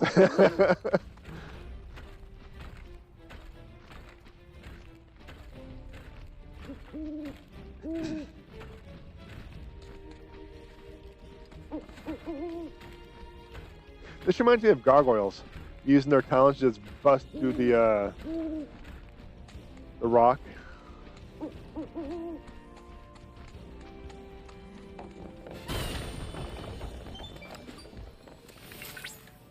Junon is home to the summoned entity Phoenix. Though Freak is often associated with fire, Phoenix's flames are no less potent. In fact, the conflagrations of this undying bird are said to imbue those it touches with renewed life. Perhaps it will offer you its grace.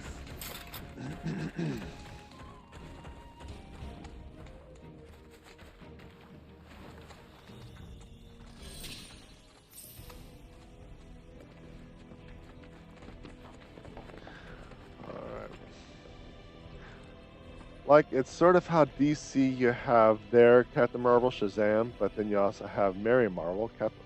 Who the heck is Mary? Who's Captain Marvel? I don't know these people. Alright, hold on, I gotta focus for a second.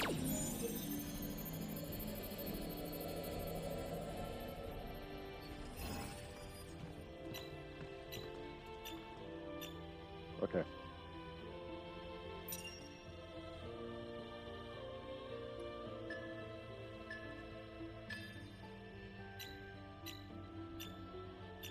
I'm a little off in the second one.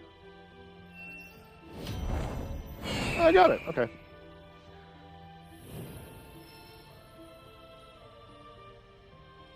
I don't know who all those people are.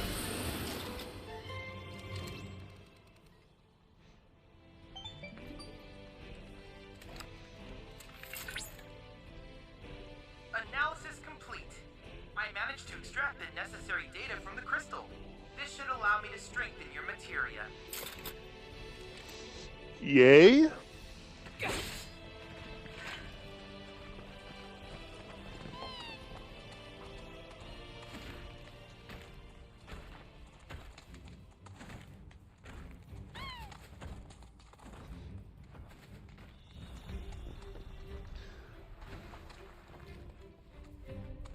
I like both Marvel and DC, but DC really dropped the ball when it comes to their movies. And they continue to drop the ball. And that's very disappointing in my opinion. DC's Captain Marvel is the little kid who goes Shazam and turns into a hero, and he has a whole Marvel family of people who can also become heroes through his powers. Uppies, where are you going? What happened? Mary Marvel is his sister. Okay. Okay, I guess that works.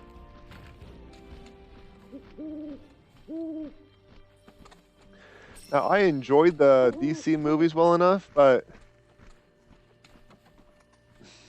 I don't know. Something's missing.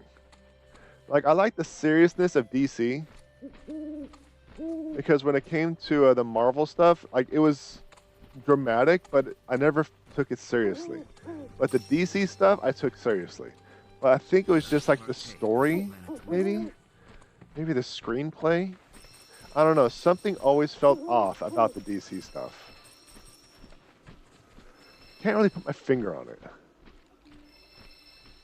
But I always felt like something just seemed off.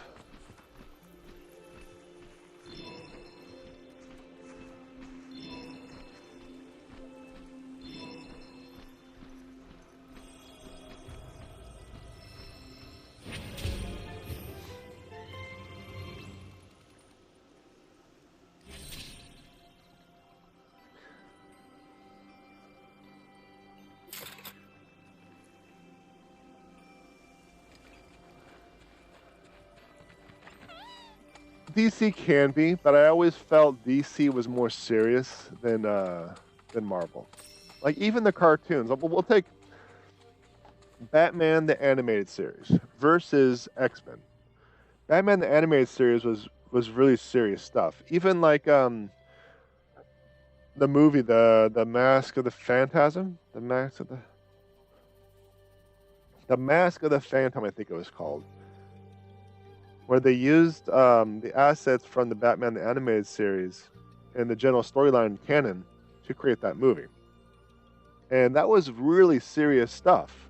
And I enjoyed the heck out of it. I watched the crap out of that movie. But I always found the DC universe to be more serious. Now, when it comes to some of the movies, we'll take not the Adam West stuff, because that's 60s and 70s fluff trying to make things colorful. I'm talking like the Michael Keaton Batman and the George Clooney Batman. The Michael Keaton Batman was super serious. So the story was wonky and the pacing was off, but it was still dark. It was still serious. It was still like stuff can go down in a moment's notice. Then you had Batman Returns, where Danny DeVito plays the Penguin, and Michael Keaton reprises his role as Bruce Wayne / Batman. Once again, that was serious. A little bit more on the silly side, but it was serious because you saw Michelle Pfeiffer get yeeted out of a window. I mean, you don't really see that, like that type of seriousness in Marvel. I mean, you probably do to a point, but it also might be the lighting. I don't know. It might be the direction, the camera angles. It just, when it comes to Marvel versus DC, I always felt that DC was more serious, but Marvel had the better storylines in terms of the movies. Oh, I'm missing a bunch of chat here. Okay, his real name is Billy Barson. Mary Marvel's real name is Mary Batson. Although in modern DC, she's not directly related to him, so she's called Mary Broomsfield instead. Mask of the Phantasm is correct. Still the best Batman movie ever. Fight me. Oh, heck no. I agree with you. I love the heck out of that movie. I still remember the fight scene between Batman and Joker in the end, where he knocks one of Joker's teeth out, and then he he notices that the end is nigh, so he just laughs. Is that where the Bat credit card came from? No, the Bat credit card came from the third one when George Clooney turned to Batman. I think it was Batman and Robin. I don't know, but from that point on, I just lost interest. Tim Burton got in trouble for Batman Returns because it was so dark and weird that they wanted to sell toys to kids. So, Batman Returns, I still enjoyed. I was in the hospital for over a week with pneumonia. I actually almost died from pneumonia when I was a kid, and I was in the hospital. And I remember getting toys from Batman Returns. Batman Returns. I remember getting the bike, and I remember getting the Batman figure. And it wasn't until, here comes a little embarrassment part on this, but it wasn't until probably when I was in 8th grade that I stopped playing with toys. So I always play with these Batman figurines, and I'd always have them beat each other up and this and that, And it wasn't until probably 7th or 8th grade that I stopped playing with these toys. The one before that was Batman Forever. The one with Riddler and Two-Face. Now, the funny thing is they did some really good casting to play the roles of those characters, in my opinion. Whenever I heard of Mr. Freeze, I heard his accent, I heard his background, I thought Arnold Schwarzenegger. And they got Arnold Schwarzenegger to play him. I'm like, that's good. When I saw the Penguin, the general demeanor, I'm talking like with the my very vague knowledge of the DC universe. The Penguin, the short guy, kind of round, much like a penguin. I like Danny DeVito. Then boom, they played Danny DeVito. I'm like, good.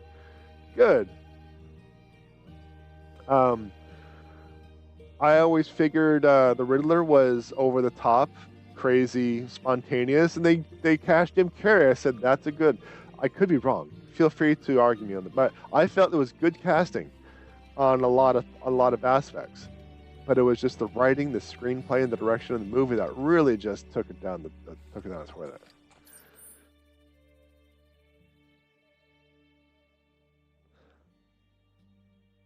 Where was I? I was doing something before I got sidetracked by vague memories of trauma and torture.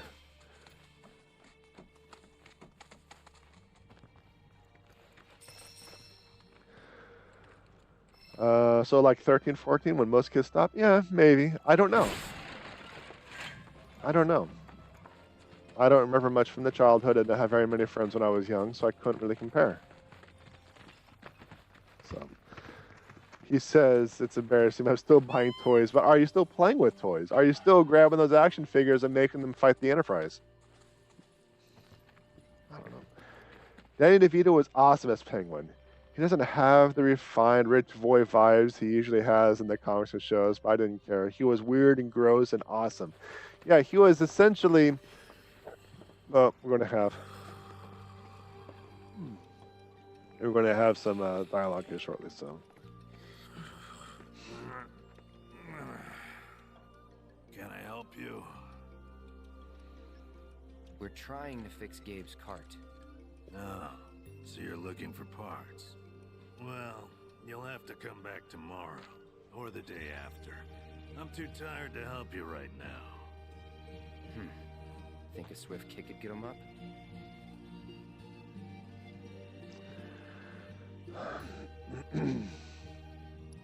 Well,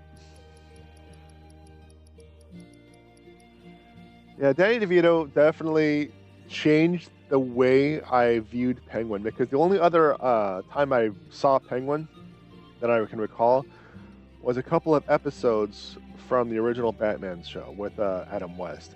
And he was just, I don't know, I didn't like him. But then Danny DeVito comes along, I'm like, you're good. I like that. Because it was Rise and shine. so dark. Get up, sleepyhead. Come on, please. The voice of an angel. I'm gonna dream sweet dreams tonight. All right, well, we try to be nice. You want to get my ass up? Then you bring me exactly what's on that list, got it? Well? I say we get his ass up. Use the Wainwright's map and your chocobo's sense of smell to locate stuff. So yeah, we got that. We got that.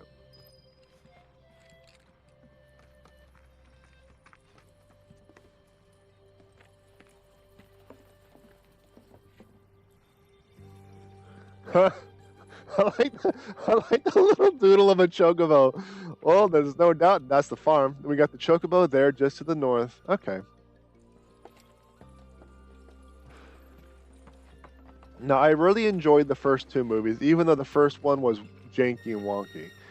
It didn't dive too much into Bruce Wayne's backstory, but it also kept enough of the mystery and mystique of Bruce Wayne for those who don't know the backstory. And that was me when I first saw the movie. And then you had Jack Nicholson as the Joker. Oh, loved it. I loved it. Just a crazed psychopath. No, not the psychopath. More like just the murderer. Justifiably the leader of the group because of his plans and his ruthlessness. But what I didn't quite know until later, that the Joker's mystique and his mystery, not knowing who he really was or his backstory, was also a huge compelling point to a lot of people. So when they released the original movie, now you can also argue me on this. I don't know too much about DC, so I could be just way off base. But when they had the backstory for the Joker, based off of that, it really threw a lot of people off. And I didn't know that when I was younger.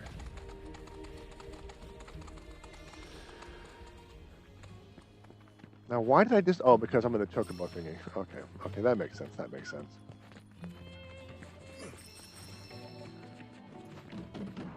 Let's go back. Because I'm doing the side quest to gather materials. I'm doing fetch quests.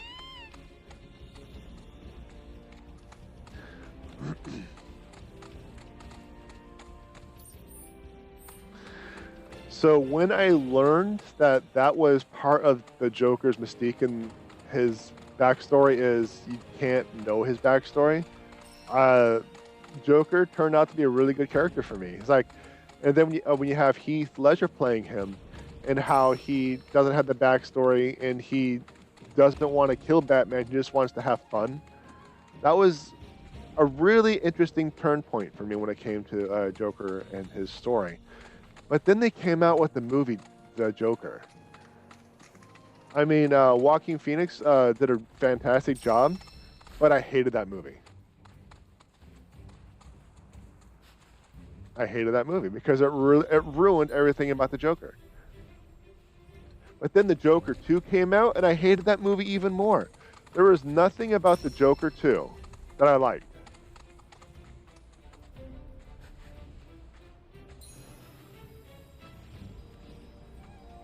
There's nothing about the Joker 2 that I liked.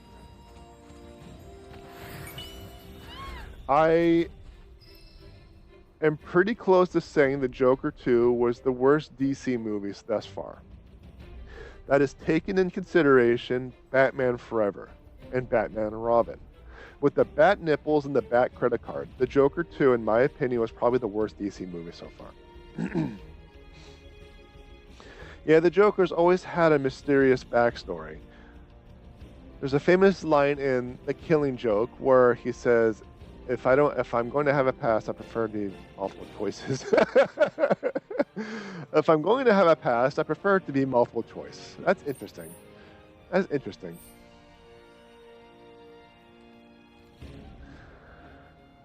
All right, L1 to examine. So next is going to be, there's a building up there, which is probably right about here. Personally, I don't get up in arms about being faithful to comics. These things are like mythology. They're always being reinterpreted in various ways. I just think of it like alternate universes. I can agree to that to a point, because you have the Joaquin Phoenix Joker, you have the Jack Nicholson Joker, you have the Jack Nicholson, Heath Ledger Joker, and they're all different Jokers. Then you have Jared Leto Joker. I think it's going to be down there. Because that's something nearby, but it's just running in circles at this point. Oh, there we go. There we go. And they're all different Jokers, different, just different personalities altogether, different power levels, different inspirations and motivations. So, yeah, I can see that. But when it comes to reinterpretations, you got to have some base on what is true, what is canon. For example, you can't say Zeus is actually the mother of cow milk instead of like the all-father of the gods.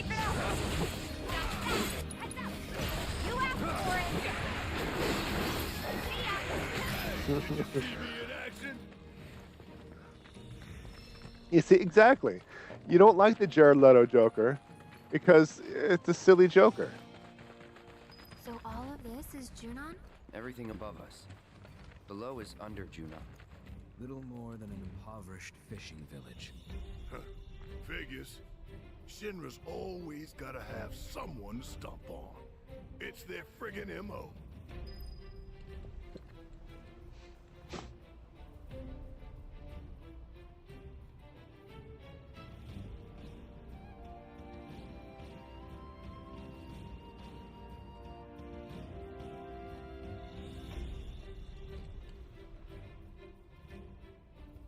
Oh man, I got the mute just in time. I inhaled water, so I had a cough. You ever cough so much that you get a headache? Not because it was like a lot of coughing, but it was such a strong burst that your skull's all, okay, we gotta talk. That's what that was. But you were talking about different mythos and different interpretations and reinterpretations of the Joker, but then you hate the Jared Leto Joker. Oh, man.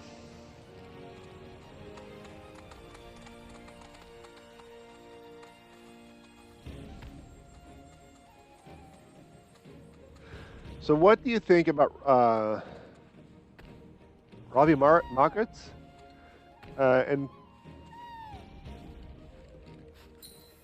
oh, it's further down. What do you think of Margot Robbie's? My gosh, I'm having difficulty remembering her name.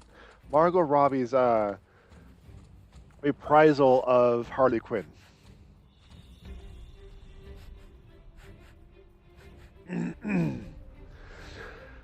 Definitely agree. You can get to a point where the character becomes unrecognizable, but I generally try to keep an open mind with reinterpretations, unless I say, and just so it's just so off base and unrecognizable that it doesn't have anything to do with the character, and that's why Origins Deadpool sucks so much. I agree. I agree.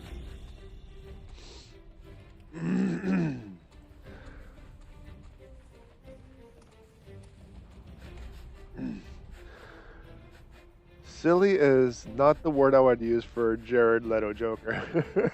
You could, oh, I'm dying. Cringe would be more accurate. Yeah, it was.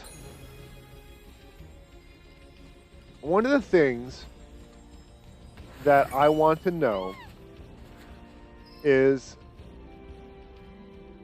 how can you convince me that this person got into power and retains the power? To give credit where credit's due, Jared Leto Joker maintains that power because he has that. He built that fear. But how, in my opinion, how the Joker was portrayed by Jared Leto was not a Joker character.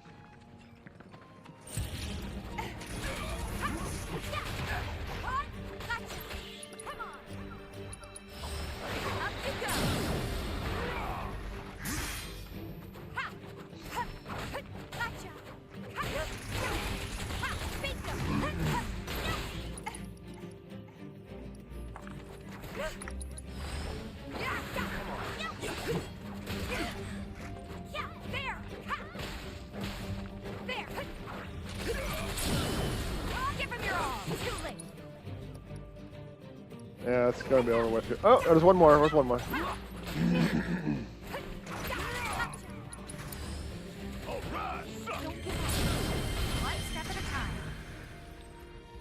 I love her as Harley.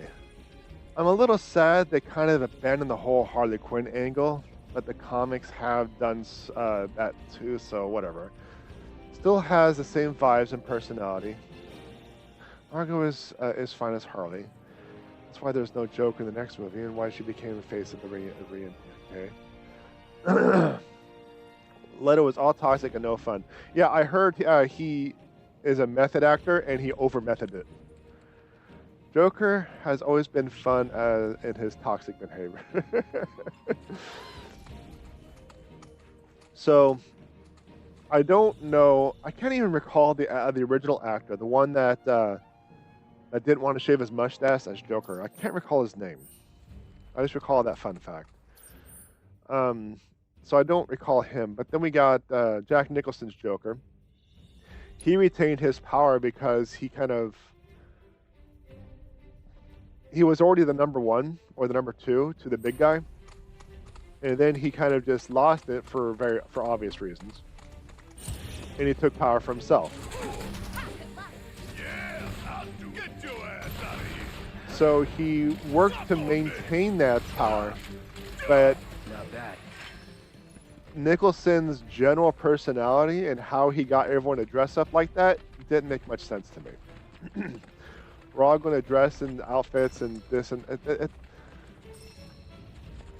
I know Nicholson's character kind of lost his mind after being after taking a dip in some acme acid, but yeah, Cesar Romano, that's it. Yes, that's it. I just couldn't remember the name for whatever reason. Okay, so it looks like we're going to have to turn left and go up to where that, I believe that tower is.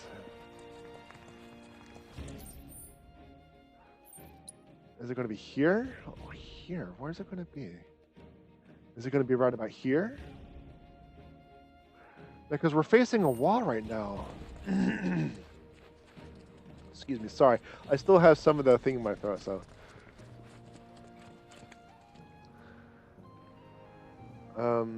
What was I saying? Oh yeah.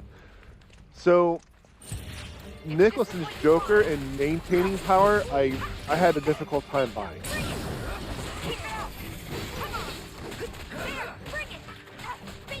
I think he would be able to hold it for a bit, but maintaining, I don't think so. Then we got Heath Ledger's Joker. He didn't really have a posse. But the people that did follow him, it was because he had these brilliant plans and he was paying him a lot, which he eventually wound up taking out one at a time because that Joker worked mostly alone. He didn't have that following. He thought he was doing some hardcore, serious actor Shakespeare type stuff. Okay, the Jared Leto stuff. Basically trying to one-up Heath Ledger with the craziness, but he just came off like an edgelord. Dude was committing real crimes to his co-stars. That's terrible. And he was doing all this method actor like BS for Suicide Squad. Like, come on, bro. Yeah,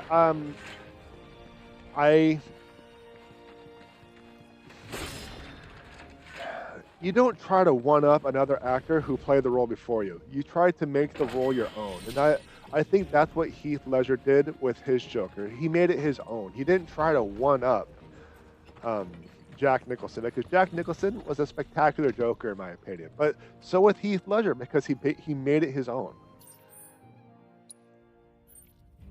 I think it's going to be over here. So in that case, let's just no.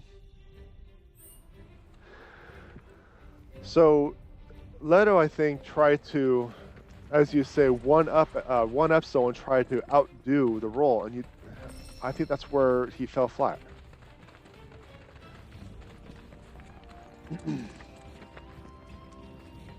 I was saying something, I kind of forgot, but let's just move on.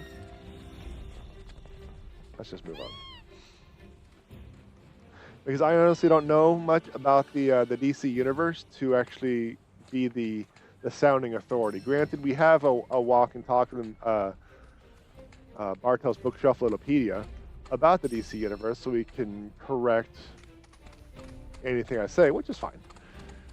But I also could be just talking on my butt completely, because I honestly don't know. Do you think the other thing is going to be up here? We'll find out.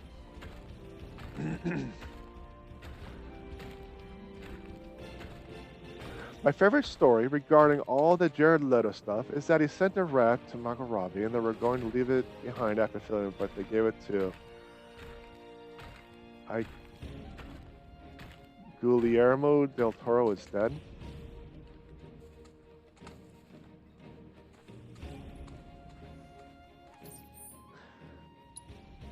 It might be over here.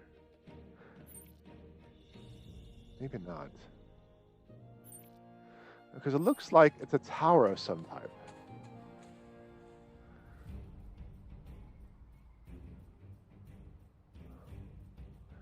It's like a small break in the wall of some type, then it kind of goes back and out, like over here. It might just be this location. Trying to one up the performance of a dead actor, like what the, yeah. It's director of Hellboy and Pan's Labyrinth. I mean, why did Jared Leto even do that?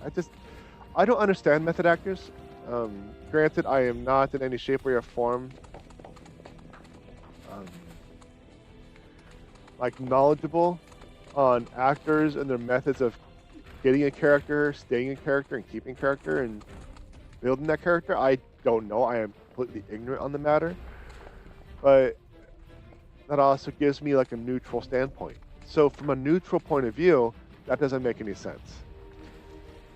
Sending a live animal to someone else as a joke, that essentially puts that animal in danger, makes you look like a jerk, and kind of creates a rift between the two characters. That's, in my opinion, that's what I believe. That's the interpretation I have.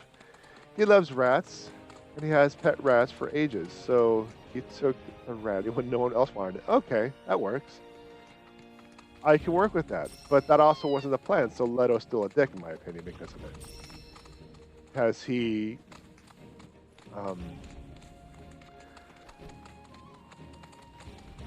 done stuff to mend the rifts that he created? I don't know. Is he a better person now? I don't know. This is speaking from ignorance at this point. I don't know. He could be a reformed Methodist actor. Instead of being like all into it and being a jerk and all, he could be like the sweetest guy now. I don't know. I just don't know.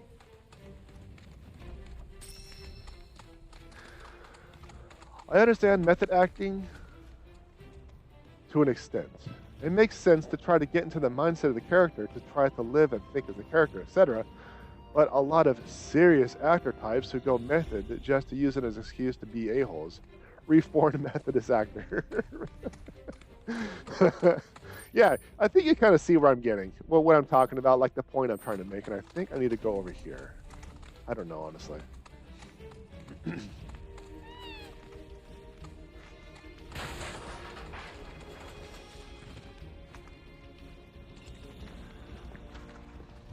I don't know. Do I get the sniff icon?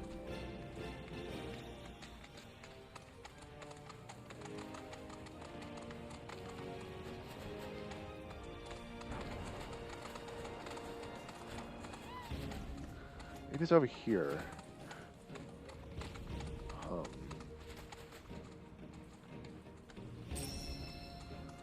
Because he got this big old art on the map. This big old thing. Is that like a pillar or a tower? Like, what is that? So I'm wondering if it's just that right there. For the most part, method actors are going to stay in character on set. They'll stay in that mindset between filming and they're not offset. But they're not offset and they shouldn't be annoying. Jim Carrey was apparently annoying as heck to work with. because he wouldn't drop his character. Yeah, I heard Carrie is a method actor, but I don't think he would torment. Like, okay. Think of movies where Carrie... No. I gotta get closer. Oh, because they're baddies. Where Carrie was the villain. Like Cable Guy. Did he torment...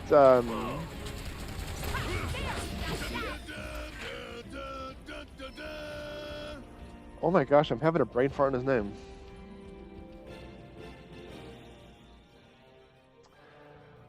Oh, criminy. Ferris Bueller's Day Off. Gosh, what is his name? What is his dang name?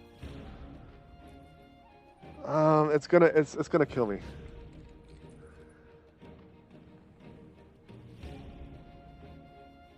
I gotta look it up. Okay, you know, I'll give you the opportunity to kind of help me get the.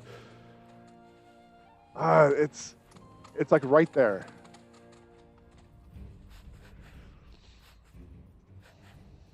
It's right there. Matthew Broderick. Yes. Thank you. I was thinking like Brad something Brad. It kind of sounded like a Brad. Yes, Matthew Broderick. I don't think he tormented and committed crimes against Matthew Broderick because he was playing the villain. No, Carrie is annoying, not committing crimes. Okay. But Carrie is also brilliant in a sense that he, like, a lot of his improv stuff, just like Robin Williams, stayed in films because they were so epic.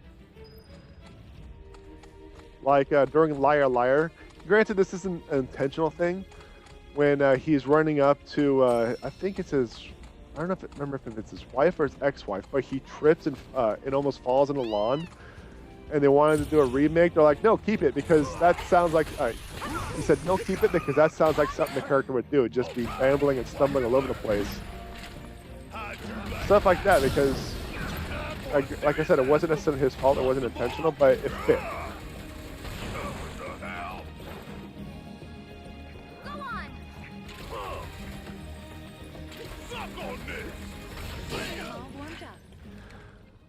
However, I did hear that Carrie was insufferable when he did Andy... Oh my gosh, I forgot Carrie did Andy Kaufman. All of Andy's friends were on set, and this dude insists on everyone calling him Andy, and he wouldn't drop the character. Yeah, Andy Kaufman himself was a bit of a troll, and he took on a lot of the same qualities when playing him. I forgot about Andy Kaufman. I forgot about that.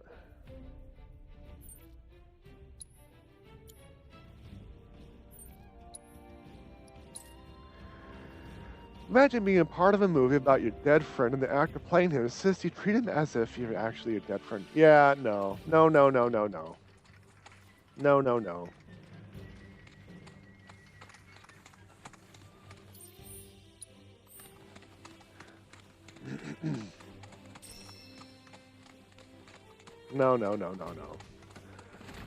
I understand why, but no. There are lines you don't cross, and that's kind of one of them. You could probably ask and say, hey, you think it would be a good idea if. But if they don't like it, if they disagree, no, you got it. No.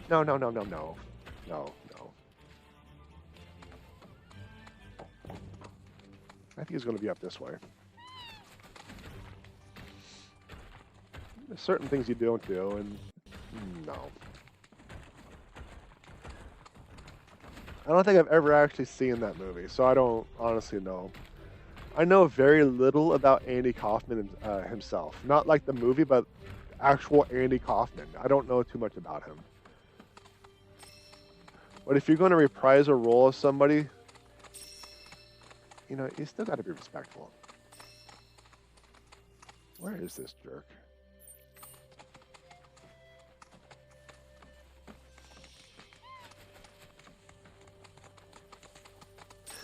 Like, I would be fuming if someone made a movie about Robin Williams and the actor who played Robin Williams insisted that everyone call him Special Robin. delivery.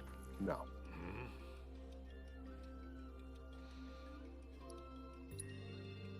Oh, now that's what I'm talking about. Anyway, name's Freddy. So what was it you needed again?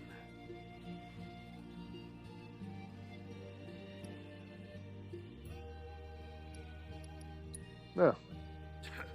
Frankly, I'm not doing much of anything. Other than thinking about the war, that is. This used to be a shelter, you know. One of the few safe spots during the air raids. A lot of folks lost their lives. Good, decent folks. Can't bring back the dead, but least I can do is sit here and pay them my respects. Okay. Oh, yeah. You did mention that. This'll just take a sec. Actors and creative types are just built differently, bro, especially in the world of Hollywood. Hollywood just gives everyone inflated egos. Tell me she ain't a beauty. And completely Nobody changes makes their it like I do. personality. And that's no lie. Go on, take it. You ought to make more than that. Gabe's definitely gonna need him at some point. I don't know about that. Besides, I've got things to do. Like catching some Z's. Like catching some Z's, for one. So if we're all done here...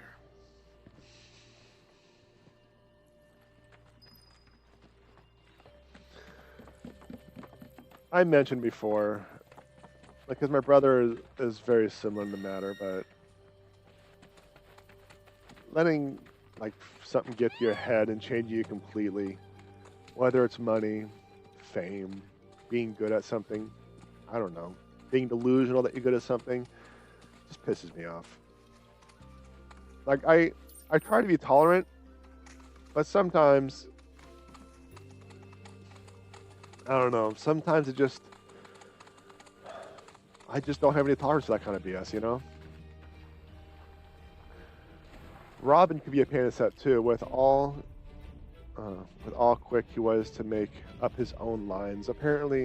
Disney apparently told him, okay, great stuff, but remember, it's Disney. Yeah, Robin did a lot of improv. And a lot of actors and actresses had difficulty working with him. Not because he wasn't a great gun knowledge, they just weren't prepared. And for example, the movie,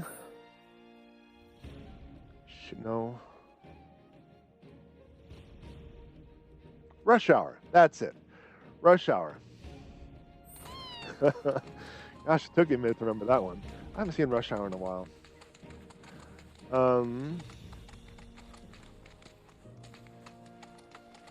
Yeah, I just saw the time. I'm gonna turn this quest in and we'll call it.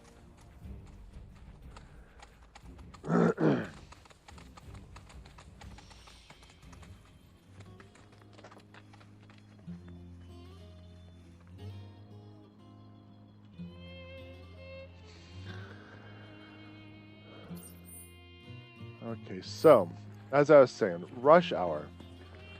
Chris Tucker did a lot of improv and said a lot of lines that weren't in the script.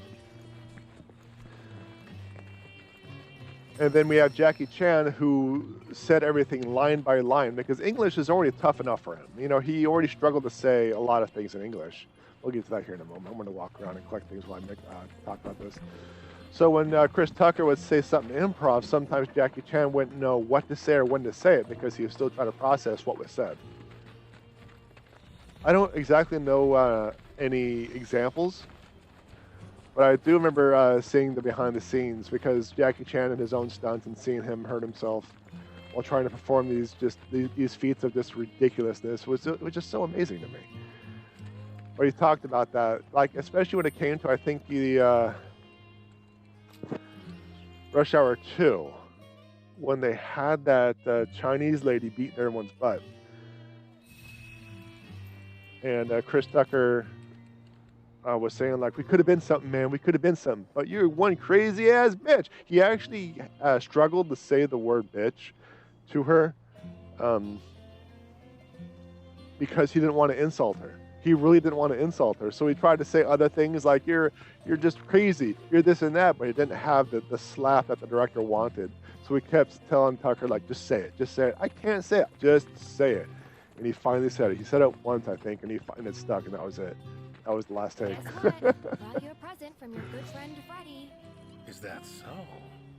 Only if you promise to fix your carriage and take better care of your chocobos. Well, twist my arm, why don't you? All right, little lady. It's a deal. Good. In that case, no time like the present.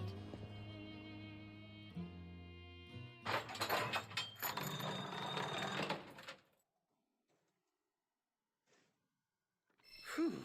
Good as new. Oh, I gotta say, that old dog really outdid himself this time. Hell of a job. Don't think my carrot has ever looked even half this good. Appreciate it, kids. I can finally get the business back up and running again. That's great. But before we head out, I just want to ask one more thing. If we hadn't shown up, would you have even tried to give your birds a better life? Maybe. I see.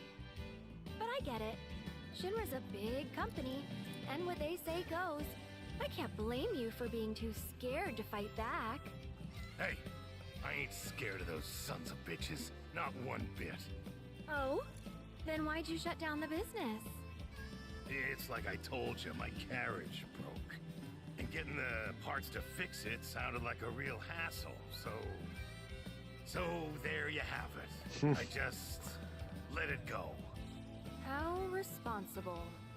Okay, fine. I shouldn't have been so quick to throw in the towel. You happy?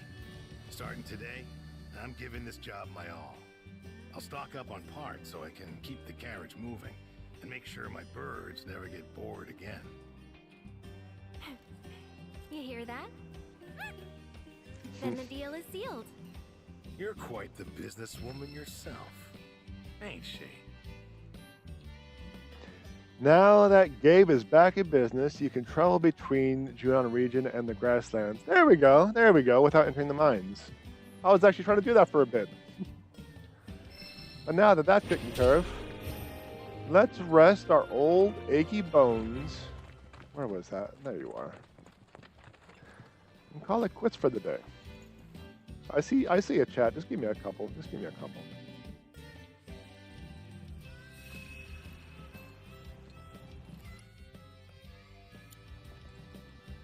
So the start button is the pause button and the menu button. So sometimes it works, sometimes it doesn't, type of deal. All right. All right. So let's see. Where we go. Robin can be a pain in the set. Yeah, I read that. Yeah, I heard a story about how they were hesitant to hire him for Jumanji because of his tendency to improv. Like, he understood it was big, expensive effects movie, and he stuck mostly to the script. See, he had restraint. Robin had restraint. Jackie is awesome. I watched Police Story a few weeks ago. It's been on my to-watch list, and I've usually when I have something on in the background, I've passed by it a few times. It's been close. I've almost watched it a few times, but I don't think I've actually seen it yet. But Jackie is very strict to the script. Strict to the script as far as I know. I mean, I could be wrong. I'm not right about anything. I'm not know-it-all or anything. But as I understand, according to the interviews and the behind the scenes, that's what I learned. So. Oh man. One more month, until the state fair. In 1 month exactly, I'll be at the state fair. I'll be at the author booth because my first day is on the 11th. It's coming up. Holy crap. 1 month away. So I got to finish getting all my preparations. I got to talk to Plot Twist about getting that commission done. My checklist is pretty much completed. It's almost completely checked off. Wow, that's actually warm. I have it leaning up against the PS5, but apparently that side of the PS5 is getting pretty warm, so I'm gonna have to make some adjustments. I was unaware that the PS5 side got warm. Okay, it's the disk drive. I can work with that, but I'm almost ready. I am almost ready for the author booth. So just a couple more things, chat. Just a couple more things. But then I have to get some preparations. I have to get some preparations so I can secure a spot for Apple Hill. I really want to do that because with the author booth, there's going to be a lot of rules and restrictions. But with Apple Hill, it's going to be pretty open. So I'm going to get two sides of the story to figure out um, like it's you got a strict booth where you can't really do much of anything. You can't go out, talk to people on your own. You can't cold sell or hand out cards or anything. You have to wait for someone. I'm going to have to sit at the booth and wait for someone to approach. Someone approaching because it's going close to the camera, and then I can talk to them. I can't do anything unless they do that. I found that kind of sucky, annoying, but I understand too. I can't have anyone assist me either. So if I have like a 8-10 hour day and I need to take a lunch, I can't have someone take over the booth for me. And I thought that was a little sucky. I don't know why. I suspect it has to do with insurance, but it's literally just me. I can't have anyone assist in that. If I need to use the restroom, I can't have someone take over. I can't anything. So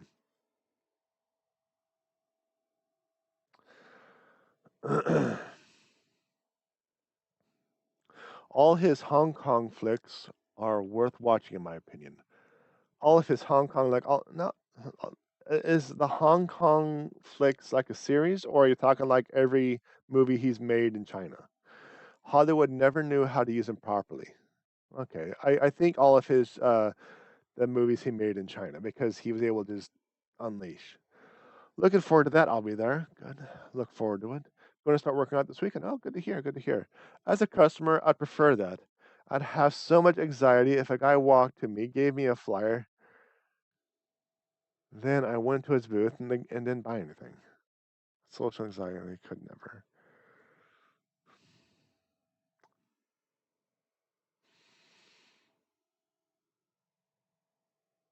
Well, kind of. I mean, I don't know. If I handed someone a flyer, it's more informative than anything, not an expectation to actually have them buy anything, but more like, hey, check it out. I don't know. To each their own. To each their own. I don't know the rules and regulations of Apple Hill and that craft fair, so I might be able to do something like that. I might not. I don't know. I honestly don't know. I'm still trying to figure things out. I'm looking at the budget. I'm looking at the time. I'm looking at the scheduling. I'm looking at the rules and regulations. I don't know. This is me winging it. You know. I don't know. I'm just kind of going with the flow at this time. But I don't really know. I don't really know. I think his Hong Kong flicks. I think you're mentioning is like the movies he made in China. So I think that's it. Anyway, you know what? This has already been an extended episode. I'm gonna call it here. I'm gonna call it here. Okay. I'm calling it. I'm feeling fatigued. I'm feeling hungry. I'm feeling all this stuff. So I'm calling it. So that just about does it for this episode. If you enjoyed the content, like, subscribe, notifications, follow, comment, thumbs up, ring the bell. I don't know. Whatever Twitch, Facebook, YouTube, MySpace they want you to do nowadays. I don't know. It changes all the time, right? Check out my website, JPEdgar.com. I got my books, my blog, my merch, and my schedule. And just a reminder that my live streams and my libraries are all separate channels, and those links will be in the description. Thank you very much, everyone, for coming in and keeping me company and making fun of me along the way. But regardless, I really do enjoy it. And like always, more ridiculous.